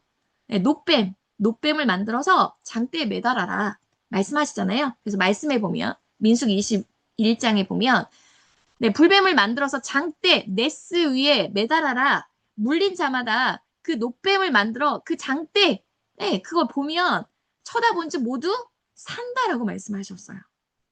그런데 이게 어디에 또 나오냐면 예수님께서 네, 요한복음 3장 니고데모와 대화 중에 또 말씀하시거든요. 니고데모의 대화에서 예수님께서 광야의 노뱀을 매달았던 그 장대의 이미지를 사용하시면서 자신이 십자가에 들려야 할 것, 십자가의 예언, 십자가의 죽으심을 예언하셨습니다. 자, 보세요. 요한복음 3장 14절 여러분 교재도 있습니다. 모세가 광야에서 뱀을 든 것 같이 인자도 들려야 한다는 표현을 쓰죠. 인자도 들려야 하리니 내가 땅에서 들리면 모든 사람을 내게로 이끌겠노라. 만민의 기치로 만민의 깃발로 쓰면 열방이 돌아온다라는 표현 여러분 기억나시죠? 우리가 읽었던 거. 그래서 이렇게 말씀하시면 자기가 어떠한 죽음으로 죽을 것을 보이심이라. 그러니까 예수 그리스도께서 십자가에 달려 죽으실 것을 말씀하신 거죠. 자, 그래서 적용해 보면 메시아가 만민의 기치, 만민의 깃발이 된다는 것은 즉 어떠한 사건을 예언해 놓고 있냐면 예수 그리스도의 십자가의 죽으심을 예언하고 있습니다. 그래서 예수 그리스도의 그 십자가의 죽으심 앞에 만민이 돌아올 거라는 거죠. 자, 여기서 돌아온다라는 표현, 여러분 돌아온다라는 표현. 네, 그래서 이 십자가의 사역을 통해 예수님께서 만민의 깃발로 서는 날, 십자가에 죽으신 그날 모든 이방 사람들이 메시아에게 찾아갈 것을 예언하고 있습니다. 그래서 메시아의 구원이 이스라엘 민족을 넘어서 온 세상으로 확장될 것을 예언하고 있다. 자, 그게 무엇으로 표현됐다? 만민의 기치, 만민의 깃발. 자, 이제 만민의 기치, 만민의 깃발이 나오면 여러분 예수님의 십자가의 그 죽으심을 생각하면 됩니다. 자, 그럴 때 열방이 예수님께 돌아올 것이다 라고 예언하고 있습니다. 자, 11절입니다. 자, 11절. 자, 그날에 주께서 다시 그의 손을 펴사 그의 남은 백성을 아수르, 애굽, 바드로스, 구스, 엘람, 시날, 하맛, 바다 섬들에서 돌아오게 하실 것이다. 자, 여기서 주께서 다시라는 말에 밑줄을 한번 쳐볼까요? 자, 다시라는 말은 그 전에 한 번 더 있었다는 거죠. 이게 두 번째라는 얘기예요. 그런데 다시 하나님의 손을 편대요. 여러분, 하나님의 손을 펴실 때는 두 가지 의미가 있어요. 첫 번째 어떤 손이 있어요? 그의 손이 여전히 펴져 있으리라. 이건 어떤 손이었어요? 심판의 손이었어요.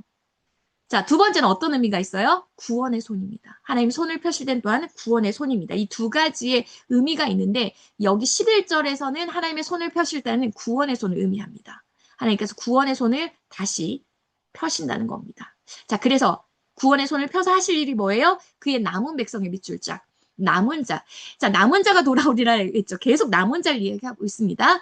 자, 남은 백성을 어디에서요? 아수르 알죠? 애굽, 바드로스는 여러분 밑에 세 번역에 보시면 네, 상이집트라고 생각하시면 되겠습니다. 그리고 구스는 에디오피아입니다. 그리고 엘람은 그 메소포타미아 지역에 있는 그쪽에 있는 나라이고요. 그리고 신할은 여러분 바빌론이야. 즉 바벨론을 얘기하고요. 그리고 하맛은 아람 그쪽에 있는 도시국가를 얘기하고 그리고 바다의 섬들, 이 바다는 여러분 지중해를 가리키는 겁니다.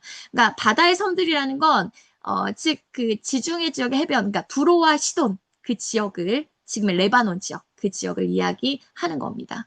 자, 그곳에서부터 남은 사람들을 돌아오게 할 것이다 라고 말씀하십니다. 자, 여기서 돌아오게 하실 거라 밑줄 짝. 이 단어를 좀 주목해서 보세요. 자, 돌아오게 할 것이다. 자, 여러분 밑에 교재를 보실까요? 자, 먼저 제가 다시라는 말을 했죠. 자, 두 번째 의미예요. 자, 첫 번째는 언제 이들을 구원해 주셨냐면 여러분 출애굽 사건을 기억하시면 됩니다. 출애굽, 애굽, 이방의 압제로부터 이들을 구원한 사건입니다. 자, 두 번째로 그런데 두 번째로 이방의 압제로부터 이 이스라엘 남은 사람들, 남은 백성을 다시 구원해낼 것이다. 그러니까 제2의 출애굽을 말씀하시는 겁니다. 자, 그리고 그 밑에 자 이제 돌아오게 하실 거다. 돌아오게 하실 거다가 카나입니다. 히브리어로 카나인데 경제 용어예요. 그러니까 돈을 주고 물건을 사는 거예요. 자, 그래서 문자적으로 해석하면 남겨진 그의 남은 백성을 사시기 위하여라고 되어 있어요. 앞에 PPT 보세요. 제가 새 한글을 가져왔어요. 자, 새 한글에 여러분 교재에 없습니다. 자, 새 한글에 보시면 자, 그날에 일어날 일입니다. 주님이 다시 두 번째로 손을 펴셔서 주목해 보세요. 주님의 백성의 남은 사람들을 사들이실 것입니다. 남아있는 사람들을 아시리아, 이집트, 남부 이집트, 에디오피아, 엘람, 시난, 하맛, 바다의 섬들로부터 사들이실 것입니다. 자, 의미 기억나세요?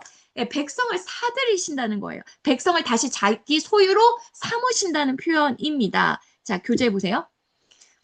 자, 모세가 출애굽 사건을 회고하면서 이 백성을 사신 백성, 주의 사신 백성이라고 말하거든요. 출애굽기 15장 16절에 보시면 여호와여 주의 백성이 통과하기까지 곧 주께서 사신 백성이 통과하기까지 자, 이게 무슨 뜻이냐? 어떻게 사셨어요? 여러분, 애굽에 압제하여서 6월절 어린 양을 생각하면 됩니다. 어린 양의 핏값을 주고 이들을 구원하셨거든요. 이게 출애굽 사건에 그래서 주께서 사신 백성이라고 표현했습니다. 네, 이걸 또 사도 바울이 어떻게 얘기하냐면 신약의 사도 바울이 교재 보세요. 예수 그리스도의 구속 사역으로 값으로 사신 것이 되었으니라는 표현 쓰거든요. 자, 고린도전서 7장 23절 우리 같이 합독합시다. 시작. 너희는 값으로 사신 것이니 사람들의 종이 되지 말라. 자, 여기서 값으로 사셨다는 건 누구의 핏값입니까? 예수 그리스도의 핏값이죠. 6월절 어린 양 되시는 예수 그리스도의 핏값으로 우리를 사셨다라는 겁니다. 자, 여러분 우리가 10절에서 보았습니다. 만민의 기치로 쓸 것이다. 예수 그리스도의 십자가의 죽음을 예언한다고 했습니다. 마찬가지입니다. 그 십자가의 죽음, 예수님이 우리를 주님의 피값으로 사셨다는 겁니다. 다시 자기 소유를 삼으신다는 겁니다. 자, 그러니까 1차적으로는 어디에 성취되냐면, 이제 이들이 바벨론에 망하잖아요. 자, 그리고 포로 70년 살죠. 그런데 하나님께서 이들을 그 바벨론에서 구원해 내시거든요. 다시 포로에서 본국으로 귀환하게 하시거든요. 제2의 출애굽 사건을 통해 1차적으로 성취됩니다. 그러니까 궁극적 성취가 있죠. 궁극적 성취는 무엇입니까? 바로 예수 그리스도의 구속 사역입니다. 십자가 사건으로 우리를 예수님의 피값을 주고 우리를 다시 사셨습니다. 자, 그래서 이 두 가지의 의미를 여러분 다 생각하셨으면 좋겠습니다. 자, 12절 계속 보겠습니다. 12절. 자, 여호와께서 열방을 향하여 기치, 자, 기치, 깃발, 무엇을 생각하라고 했습니까? 예수님의 십자가의 사건을 생각하라고 했습니다. 자, 기치를 세우시고, 자, 이스라엘의 쫓긴 자들, 자, 북이스라엘 이야기합니다. 자, 그 남은 자, 여기서 쫓긴 자들을 여러분 남은 자라고 생각하면 됩니다. 북이스라엘 남은 자들 모으신다는 거예요. 땅 사방에서 유다의 흩어진 자도 유다의 남은 자를 이야기합니다. 유다의 남은 자를 모으신다라고 이야기합니다. 그래서 교재에 보시면 이스라엘과 남유다의 남은 자를 열방으로부터 귀환할 것을 계속 반복해서 예언하고 있습니다. 자, 여기서 우리가 하나 좀 생각해 볼게. 자, 하반절에 보면 땅 사방에서 흩어진 자들을 모으신다라는 표현이 있어요. 그러니까 땅 끝에서부터 모든 곳에서 모으신다라는 표현이 있는데, 자, 1차적으로 어디에 여러분 성취가 되냐면, 네, 바벨론 포로 귀환으로 여러분 성취가 됩니다. 자, 그리고 우리가 궁극적 성취는 언제가 될까요? 여기서 땅 사방에서 모으신다는 게 여러분 어떤 장면과 매치가 되냐면, 예수님께서 재림하실 때 어떻게 말씀하셨습니까? 마태복음에 보면 천사들을 보내서 택하신 자들, 남은 자들이죠. 남은 자들 그 사방에서 모으실 것이라고 예언하셨거든요. 자, 그러니까 1차적인 성취와 또 궁극적인 성취를 우리 두 가지 의미에서 여러분 다 생각하셨으면 좋겠습니다. 왜냐하면 우리는 이 마지막 시대를 살고 있는 우리는 남은 자들이거든요. 자, 이해가 되셨죠? 이 두 가지 의미를 다 생각하셨으면 좋겠습니다. 자, 그래서 지금 북이스라엘 남은 자들, 남유다 남은 자들 모으셨다고 했어요. 13절 보겠습니다. 자, 에브라임이 가리키는 건 북이스라엘을 가리키는 겁니다. 자, 에브라임의 질투 없어지고 유다를 괴롭게 하던 자들 끊어지고 에브라임은 유다를 질투하지 아니하고 유다는 에브라임을 괴롭게 하지 않는다. 그러니까 북이스라엘과 남유다가 화해한다는 거죠. 연합한다는 얘기입니다. 이들이 오랫동안 분열돼서 적대 관계였잖아요. 자, 이들의 관계가 화목하게 된다는 것을 예언하고 있습니다. 근데 이게 여러분 역사 속에서 언제 성취가 됩니까? 생각해 보세요. 자, 유다 망하고 바벨론 포로 살다가 페르시아 때 고레스 칙령에 의해서 포로 귀환해서 돌아왔어요. 자, 귀환했는데 이미 누가 있어요? 북이스라엘 후손들, 즉 사마리아 사람들이 살고 있었어. 거기에 이미 자리 잡고 살고 있었어. 근데 남유다 사람들이 귀환해서 뭘 지으려고 했어요? 예루살렘 성전을 지으려고 했을 때 그때 사마리아인들이 뭐예요? 성전 건축 방해하잖아요. 네, 반목과 질시가 계속 있었단 말이에요. 화목 없어. 화해 없어. 자, 그리고 신약에 넘어와요. 신약에 넘어오면 더하지. 유대인들이 사마리아인들을 어떻게 취급했어요? 이방인, 개 취급했단 말이에요. 그 너무나 적대적인 관계가 그 사마리아 땅도 밟지 않으려고 할 정도로 그렇게 사이가 안 좋았거든요. 근데 이게 언제 성취가 된다는 거냐라고 했을 때 예수 그리스도의 십자가 사역, 구속 사역입니다. 자, 교재에 보시면 자, 바울 사도 볼게요. 자, 바울 사도는 그리스도의 사역에 대해서 그는 우리의 화평이신지라 둘로 하나를 만드사. 자, 원수된 거 중간에 막힌 담을 자기 육체로 허시고 십자가로 이 둘을 한 몸으로 하나님과 화목되게 하셨습니다. 그러니까 이 원수된 것을 십자가에서 다 소멸하셨다라고 말합니다. 여러분 이게 비단 북이스라엘과 남유다만의 이야기일까요? 아니겠죠. 모든 원수된 것입니다. 모든 원수된 것들을 십자가에서 다 소멸하셨습니다. 자, 그래서 이 십자가를 통해서 우리는 평화를 이룹니다. 모든 인류가 이 십자가를 중심으로 여러분 하나가 되게 됩니다. 그리고 이게 언제 성취됩니까? 완전한 성취는 언제입니까? 종말에 온전하게 이루어질 것입니다. 그러니까 예수 그리스도의 십자가의 사역으로 이 복음의 시대죠. 이 교회 시대의 일부분 성취가 되죠. 근데 완전한 성취는 언제 이루어질 거다? 예, 종말에 온전하게 성취가 될 것입니다. 자, 14절입니다. 14절. 자, 그들이라는 건 여러분 지금 북이스라엘 남유다가 지금 하나가 됐다고 했어요. 그 하나가 된 예, 그걸 얘기합니다. 자, 서쪽으로 블레셋 사람들이 어깨에 날아 앉고 함께 동방 백성을 노략하고 에돔, 모압 손을 대며 암몬 자손을 자기에게 복종시키리라. 자, 그러니까 교재에 보시면 이 하나님의 나라를 대적했던 뭐 블레셋, 에돔, 모압, 암몬 모든 세력들이 이 유다, 즉 메시아 왕국을 이야기합니다. 메시아 왕국 아래 복속될 것이다 라고 여러분 이해하셨으면 좋겠습니다. 자, 이어지는 15절, 16절은 다시 과거의 출애굽 사건을 연상시키면서 남은 자들의 귀환을 또 이야기하고 있는데요. 우리 15절 보겠습니다. 자, 15절, 16절, 15절, 16절. 네, 제가 읽겠습니다. 여호와께서 애굽 해만을 말리시고, 자, 우리 함께 읽을까요? 15절, 아니, 그냥 제가 읽겠습니다. 여호와께서 애굽의 해만을 말리시고 그의 손을 유브라데 하수 위에 흔들어 뜨거운 바람을 일으켜 그 하수를 쳐 7갈리로 나누어 신을 신고 건너가게 하실 것이라. 그의 남아있는 백성 곧 아수르에서 남은 자들을 위하여 큰 길을 있게 하시되 이스라엘이 애굽 땅에서 나오던 날과 같게 하시리라. 자, 15절에 보면 애굽의 해만을 말리신다라는 표현이 있어요. 해만은 여러분 혀예요. 애굽 바다의 혀. 자, 보세요. 제가 아이고 지도를 가져왔어요. 여러분 보세요. 해만이 뭐냐면 혀예요, 혀. 자, 그러면 애굽의 혀는 어디일까? 여러분 여기 보실까요? 자, 뭐처럼 생겼어요? 네, 혀처럼 생겼죠. 이게 여러분 애굽의 해만입니다. 이걸 해만이라고 해요. 자, 그러니까 해만을 말리신다는 건 뭐냐면 여기 홍해를 가리키는 거예요, 여러분. 옆에 홍해를 말리신다는 거예요. 여러분 출애굽 사건 기억나시죠? 출애굽할 때 하나님께서 동풍을 불게 하세요. 그래서 물을 해서 마른 그 길이 나게 하시죠. 그 마른 길을 통하여서 홍해를 건너잖아요. 출애굽 사건을 연상하면 됩니다. 그렇게 하듯이 자 15절 계속 볼게요. 유프라테스 강을 얘기합니다. 거기에 뜨거운 바람 불어서 네, 예, 마른 땅이 되게 한다는 그래서 신을 신고 건너가게 하시다. 여기 앞에 보세요. 여기에요, 여러분. 유프라테스 여기 이 강이에요. 이 강.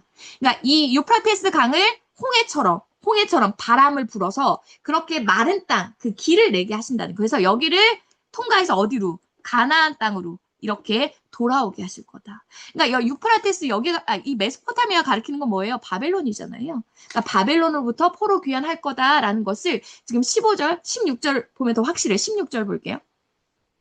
16절. 자, 남아있는 백성, 즉 남은 자들입니다. 남은 자들에게 큰 길 내시리니 어떻게 되시나? 이스라엘이 애굽에서 나오던 날과 같이. 맞죠? 홍해 말리고 나오시던 것처럼 내가 유프라테스 말리고 너희를 그렇게 돌아오게 하겠다. 그러니까 제2의 출애굽 사건이라고 생각하면 됩니다. 그러니까 바벨론의 포로 귀환은 제2의 출애굽 사건이다 라고 생각하면 됩니다. 그렇게 남은 자들이 돌아올 것이다 라고 말씀하십니다. 정말 약속 언약대로 정말 돌아오죠. 자, 여기까지. 자, 11장 빠르게 간단하게 복습하고 12장 바로 들어갈게요. 자, 평화의 왕이 오시리라고 했습니다. 자, 이새의 줄기, 한 싹, 한 가지 메시아를 비유했어요. 자, 이 메시아가 오시는데 이 메시아에게 여호와의 영이 강림한다고 했습니다. 지혜, 총명, 모략, 권능, 지식과 여호와를 경외하는 영이 강림한다고 했습니다. 그래서 그의 통치는 어떠한 통치다? 공의와 정의로 다스리는, 불법과 불의가 사라지고 공의와 정의가 다스리는 평화의 시대다라고 이야기를 했었죠. 그래서 이 평화의 시대의 그 묘사가 어떤 묘사였어요? 모든 관계가 다 회복되고, 그죠? 동물들이 이제 육식하지 않아요. 초식을 먹는 새 에덴의 모습, 완전한 회복을 이야기했습니다. 자, 그 이유가 무엇입니까? 왜 이렇게 새 에덴, 완전한 평화의 왕국을 이룰 수 있습니까? 그 이유가 물이 바다를 덮은 같이 여호와를 아는 지식이 세상에 충만할 것이기 때문에 이러한 메시아 평화의 시대가 도래할 것이다 라고 예언했습니다. 자, 10절부터 16절은 이제 남은 자가 돌아오리라. 똑같습니다. 누구를 통해서요? 이새의 뿌리 한 싹 메시아를 통해서. 왜? 메시아가 만민의 기초로 쓸 거예요. 십자가 사건을 이야기합니다. 그래서 메시아에게로 열방이 모든 민족이 돌아올 것이다. 말씀하십니다. 자, 그리고 11절, 12절 남은 자 이스라엘, 남유다, 남은 자 열방으로부터 귀한을 얘기합니다. 자, 이게 여러분 제가 얘기했죠. 출애굽 사건이라 얘기했어요. 포로 귀한 얘기했습니다. 자, 그리고 15절, 16절, 네, 남은 자들 제2의 출애굽 사건을 이야기합니다. 내가 이렇게 남은 자들을 돌아오게 할 것이다. 자, 이렇게 11장 우리 공부했습니다. 자, 12장인데요. 앞에 보실까요? 자, 우리 지금 12장은 어디에 있냐면 우리가 지금 일부 중에 첫 번째 소단락 중에 유다의 심판 중에 우리가 마지막 장에 이제 와 있다는 거예요. 네, 마지막 장에 여러분 와 있습니다. 그래서 여기서 마무리를 12장이 어떤 의미를 갖고 있는지를 살펴보고 12장에 들어가도록 하겠습니다. 자, 12장은 여러분 그냥 하나 딸랑 떨어져 있는 장이 아니라 1장에서 이사야 1장에서 11장을 마무리하는 감사 찬양입니다. 제가 이거 카톡으로 올려드릴게요. 쓰지 마세요. 그냥 잘 들으세요. 자, 마무리하는 감사 찬양이다라고 여러분 생각하면 되겠습니다. 자, 그래서 여러분 그 이스라엘 백성을 생각해 보세요. 자, 이스라엘 백성이 하나님께 어떤 백성이었습니까? 완고한 불순종이죠. 그리고 하나님을 배반했죠. 그래서 하나님이 심히 진노하시는 것도 우리 많이 보았습니다. 화를 선포하시는 것도 많이 보았어요. 자, 그렇지만 하나님이 화를 선포하시면서 심판을 말씀하시지만 그게 그 심판이 하나님의 마지막 답변이 아니었어요. 여러분 기억나시나요? 자, 보세요. 이사야의 사명이 무엇이었습니까? 이 백성의 마음 둔하게 하라. 귀 막히게 하고 그들의 눈을 감기게 하라고 했어요. 왜요? 이 백성이 어떠한 마음과 신앙을 가지고 있기 때문에 하나님의 율법과 말씀을 멸시하기 때문에 그러니까 이미 이들은 하나님의 말씀에 대해서 마음을 완악하게 하고 귀 닫고 다 닫고 있어요. 그러니까 하나님이 징계하면 할수록 더 마음을 완악하게 했기 때문에 남은 건 뭐밖에 없어요. 심판밖에 없다. 그러니까 하나님이 심판을 결정하시고 이사야에게 이러한 사명을 준 거거든요. 자, 그때 이사야가 무엇을 바라보냐면 하나님이 심판으로 끝이다라고 말씀하지 않으셨어요. 남은 자를 얘기하셨어요. 은혜를 얘기하셨거든요. 자, 그래서 이사야가 뭐라고 얘기하냐면 이사야 8장 17절에 이제 야곱의 집에 대해 얼굴을 가리신다는 걸 심판하신 하나님이세요. 심판하신 하나님, 나는 여호와를 기다리며 그를 바라보노라. 그러니까 심판하신 하나님 그 이후에 다시 회복하실, 다시 구원해 주실 그 구원의 하나님을 나는 기다리고 나는 바라본다. 라고 이사야가 고백했거든요. 이건 이사야의 비단 혼자만의 고백이 아니라 이사야와 그 시대 남은 자들의 고백입니다. 자, 그러니까 여기 보세요. 자, 설명들이 꽤 길게 하는데요. 자, 심판에 피할 길이 없음을 아시고 하나님이 구원의 시대를 준비하셨어요. 그것을 이사야에게 알려주셨습니다. 그러니까 이사야가 그 구원의 하나님을 바라는 거거든요. 그러니까 미래의 구원은 여러분 하나님의 일반적인 약속에서 근거한 거예요. 그러니까 이스라엘 여러분 회개하지 않아요. 하나님께서 이스라엘이 심판받고 회개해서 그들을 회복시켜 준 게 아니라 그러니까 이스라엘의 회개가 전제되지 않고 하나님이 일방적으로 일방적으로 사죄를 선포하셨다는 거예요. 일방적으로 약속해 주셨어요. 자, 그래서 남은 자들은요, 이 심판의 시대에는 어두움이긴 하지만 남은 자들은 무엇을 알고 있냐면 구원의 시대를 알고 있어요. 그래서 약속의 말씀에 힘입어서 사는 이 남은 자들, 미래의 구원을 미리 경험할 수 있기에 미리 구원을 경험하고 그래서 하나님께 감사 찬송을 드릴 수 있는 겁니다. 그러니까 현재 그들이 구원받은 게 아니에요. 남은 자들은 지금 그 심판 가운데 있어요. 고난 가운데 있어요. 징계 가운데 함께 고난을 받고 있어요. 그런데 그들은 심판에 절망하지 않고 심판 이후에 하나님이 회복하실 하나님의 그 구원의 하나님을 이 남은 자들은 바라보고 있다는 거예요. 그것을 이 고난 중에서 그것을 구원을 경험하고 미리 하나님께 그 감사의 찬성을 올려드리고 있다는 거예요. 지금 심판 중에도 절망하지 않고 그 구원의 하나님을 노래한다는 거예요. 자, 무슨 얘기인지 알겠죠? 네. 그래서 그 찬양이 뭐냐? 바로 12장이에요. 자, 12장 들어갑시다. 자, 12장 1절 말씀 볼게요. 자, 우리 같이 읽어볼게요. 그날에 내가 말하기를 여호와여 주께서 전엔 내게 노하셨사오나 이제는 주의 진노가 돌아섰고 또 주께서 나를 아니하시오니 내가 주께 감사하겠나이다 할 것이니라. 자, 그날에 자, 내가 말하기를 자, 어떻게 얘기한다는 거예요? 네. 하나님이 나에게 노하셨지만, 진노하셨지만, 이제 진노가 그쳤다는 거예요. 진노를 거두시고, 나를 위로하시니, 내가 주님께 감사드립니다. 라고 감사 찬송을 올려드리고 있어요. 자, 여기서 나가 누구일까? 주인공인 나는 누구냐면 여러분, 네, 바벨론 포로 생활 했던 그 포로민들입니다. 자, 그들이 귀환해서 하나님의 은혜로 고국으로 가나안 땅으로 돌아와서 자, 그 사람들이지만 하나님께 감사 찬송을 여러분 드린다라고 생각하시면 될 것 같습니다. 자, 밑에 보면 이 구원받은 백성에게 여러분 하나님의 진노도 감사의 이유가 됩니다. 자, 왜냐하면 첫 번째는 하나님의 진노는요, 사랑하는 그 자식의 잘못을 고치시기 위한 훈계의 여러분 일환이기 때문에 그렇습니다. 자, 히브리서 12장 5절에서 6절에 보면 이렇게 말합니다. 아들들에게 권한 것 같이 너에게 권면하신 말씀을 잊었도다. 이랬을 때 내 아들아 주의 징계를 경히 여기지 말며 그에게 꾸지람 받을 때 낙심하지 말아라. 주께서 그 사랑하신 자를 징계하시고 그가 받으시는 아들마다 책찍질 하심이니라. 자, 그러니까 하나님께서 진노하시는 것은 여러분 심판과 멸망이 아니죠. 그걸 통해 돌아오게 하시기 위해서. 그래서 그 진노가 감사의 이유가 되는 겁니다. 자, 두 번째는 이 진노가 잠깐이에요. 영원하지 않다는 거죠. 그리고 그의 은혜는 영원하다는 겁니다. 시편 30편 5절에 보면 주님의 진노는 잠깐이요. 그의 은총은 영원하니 밤새도록 눈물을 흘려도 새벽이 오면 기쁨이 넘치기 때문입니다. 그래서 하나님의 진노도 구원받은 백성 우리에게 여러분 감사의 이유가 됩니다. 하나님이 우리를 내어버려 두시잖아요. 여러분, 그건 끝이거든요. 하나님 말씀하지 하나님이 징계하지 않으시고, 그냥 내어버려 두시는 건 그건 그냥 끝이라는 거예요. 하지만, 하나님이 매를 드신다는 건 여러분 뭐예요?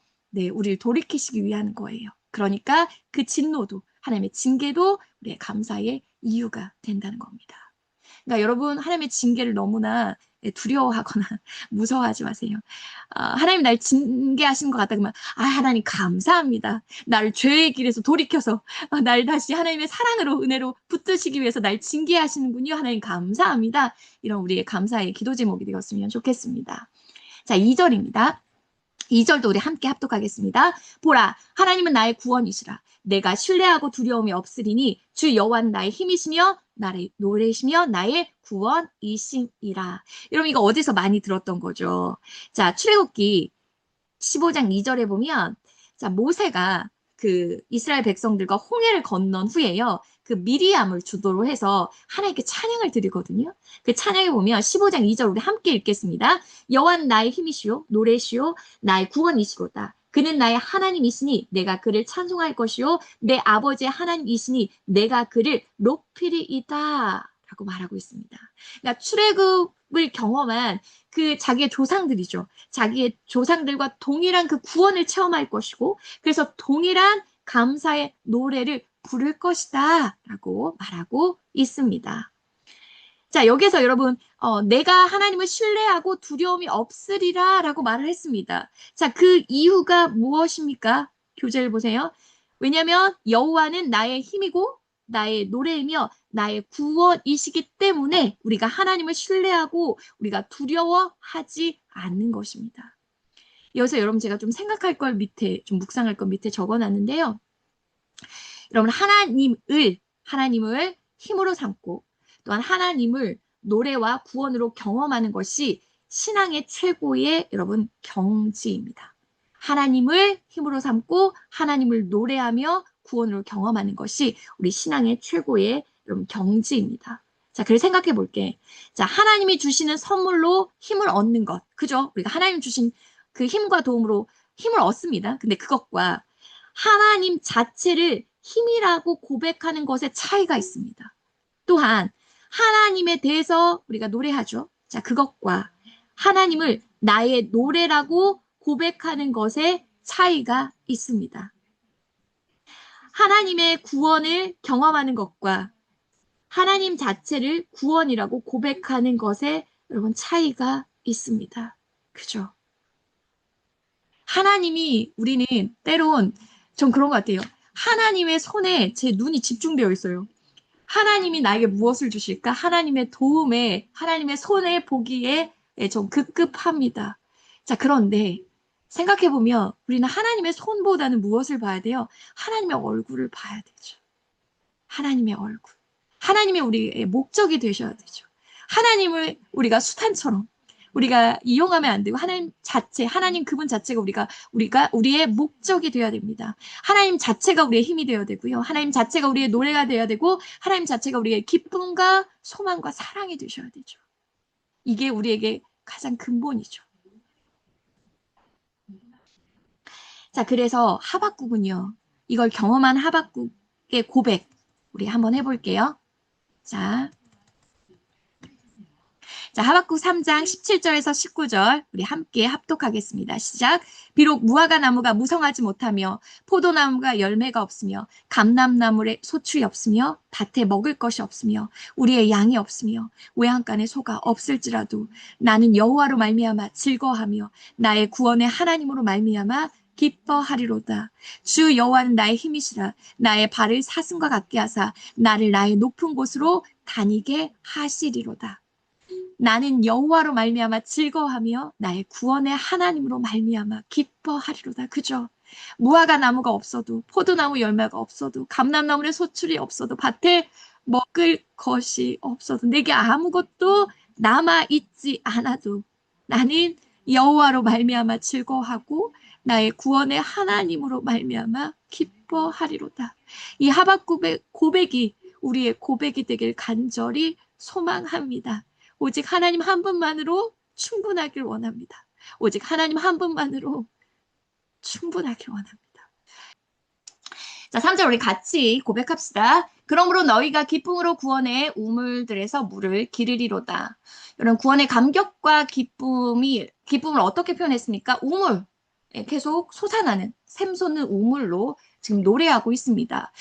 특별히 여러분 우리가 성경에도 보면 물이라는 표현은 그냥 우리는 지금 물이 많잖아요. 근데 이스라엘에서 물은 어떤 표현이냐면 건조한 땅이기 때문에 물이 귀한 땅이에요. 그래서 물은 생명입니다. 물은 구원을 상징합니다. 그래서 성경에서 물이라는 단어가 나오면 아, 생명, 구원을 말하고 있구나라고 생각하시면 되겠습니다.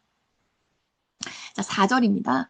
그날에, 자, 4절 노래 함께 노래합니다. 시작. 그날에 너희가 또 말하기를 여호와께서 감사하라. 그의 이름을 부르며 그의 행하심을 만국 중에 선포하며 그의 이름을 높다 하라.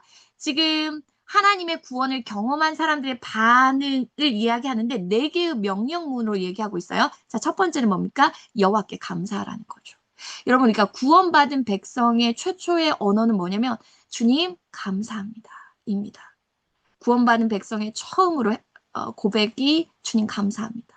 자, 두 번째는 뭐냐면 그의 이름을 부르라고 했습니다. 여기서는 단순히 하나님의 이름을 부르라는 표현보다 이 부르라는 표현은 예배하라는 겁니다.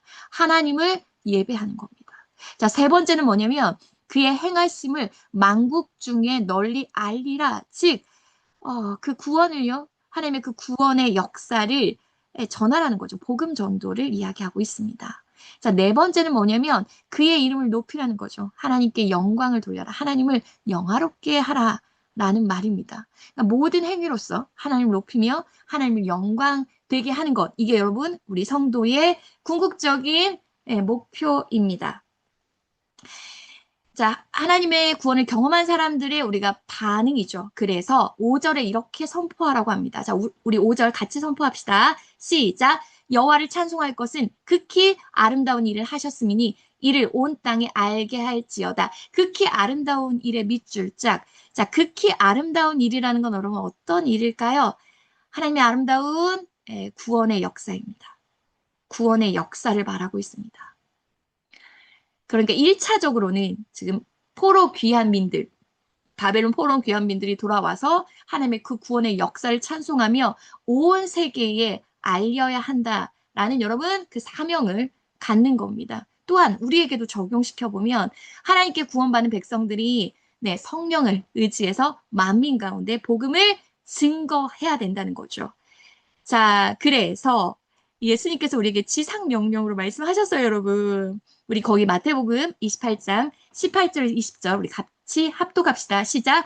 예수께서 나와 말씀하여 이르시되 하늘과 땅의 모든 권세를 내게 주셨으니 그러므로 너희는 가서 모든 민족으로 제자를 삼아 아버지와 아들과 성령의 이름으로 세례를 베풀고 내가 너희에게 분부한 모든 것을 가르쳐 지키게 하라. 볼지어다 내가 세상 끝날까지 너희와 항상 함께 있으리라 하시니라. 사도행전 1장 8절도 같이 합독합시다. 오직 성령이 너에게 임하시면 너희가 권능을 받고 예루살렘과 온 유대와 사마리아와 땅끝까지 이르러 내 증인이 되리라 하시니라. 아멘. 하나님이 우리에게 주신 여러분 찬송입니다.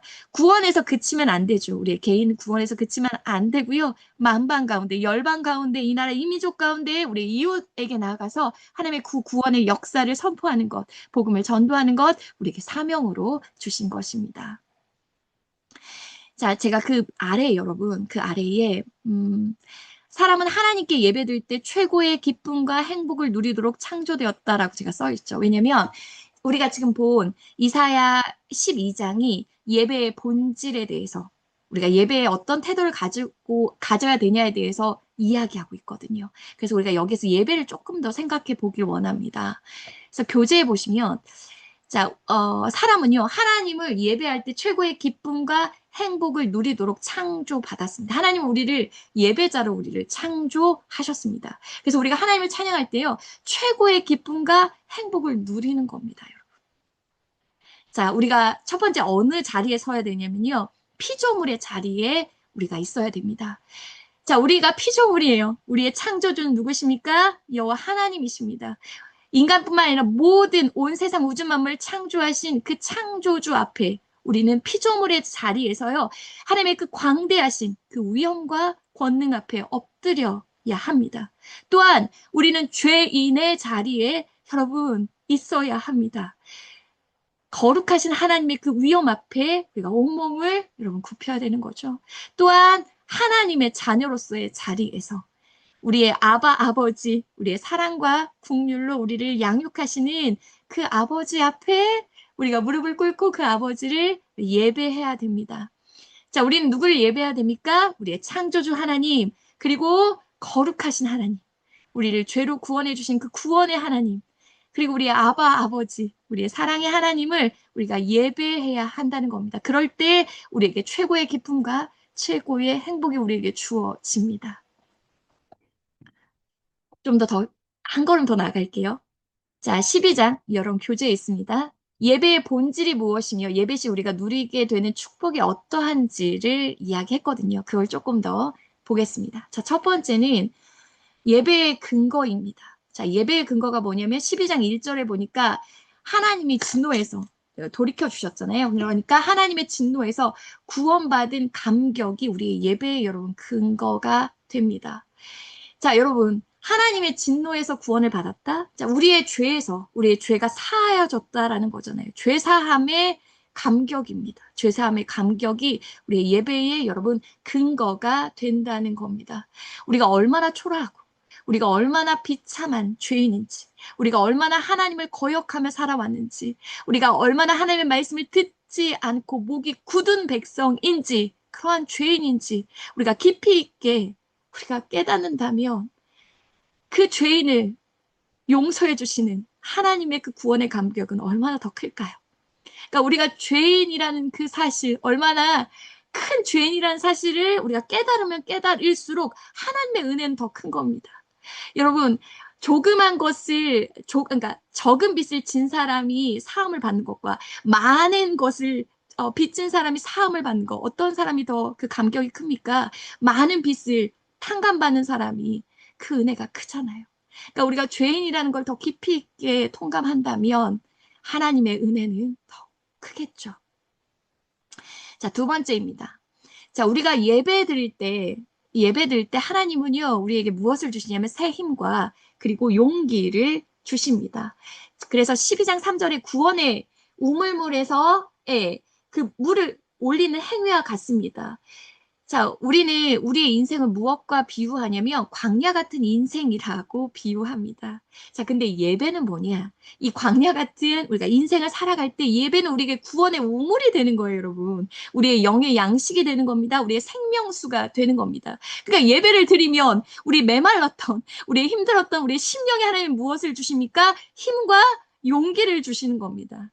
그러한 모든 문제들, 우리 앞에 펼쳐진 문제들 해결할 수 있는 힘과 용기와 지혜를 주시는 겁니다. 그러니까 예배를 드리면 우리가 어떻게 되는 겁니까? 지쳐있던, 낙심했던 우리의 영혼이 다시 일어나는 거죠. 새로운 힘을 얻는 겁니다. 자, 세 번째입니다. 예배의 궁극적인 목적을 이야기하고 있습니다. 자, 예배는요, 우리의 개인적인 것이기도 하죠. 그죠? 개인의 예배. 근데 12장에서 말하는 그 예배의 본질은 뭐냐면, 예배의 궁극적 목적은 뭐냐면, 하나님의 구원의 역사를 온 땅 가운데, 온 세계 가운데 선포하라 하셨거든요.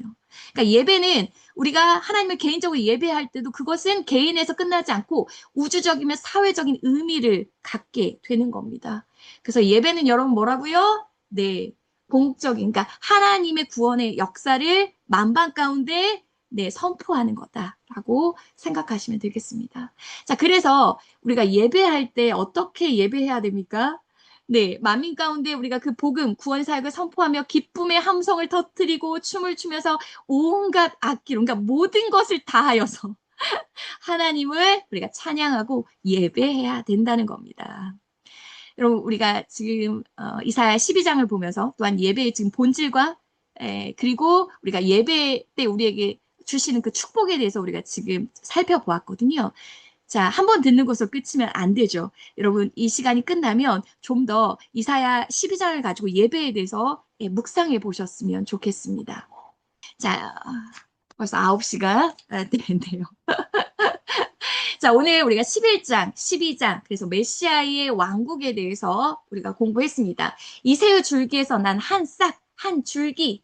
자, 그래서 여호와의 영이 임할 것이다. 메시아 왕국이 어떤 왕국입니까? 불법과 불의가 사라진 공의와 정의로 다스려지는 평화의 시대. 마치 어떤 세상? 새 에덴의 모습, 모든 관계가 회복되는 새 에덴의 모습, 완전한 평화의 시대가 올 것이다. 라고 우리 11장에서 보았습니다. 자, 그렇게 이루어진 이유가 여호와를 아는 지식이 물이 바다를 덮은 같이 세상에 충만하기 때문에 그런 완전한 평화의 시대 메시아 왕국이 임할 것이다 라고 예언했습니다. 또한 그 하반부에는 남은 자가 돌아오리라 라고 말씀하시면서 1차적으로 우리가 포로귀환, 바벨론 포로귀환 1차적으로 성취될 거다. 또한 구속사적인 관점에서 우리를 죄로부터 그렇게 구원 사역을 통해서 주께로 오게 할 것이다.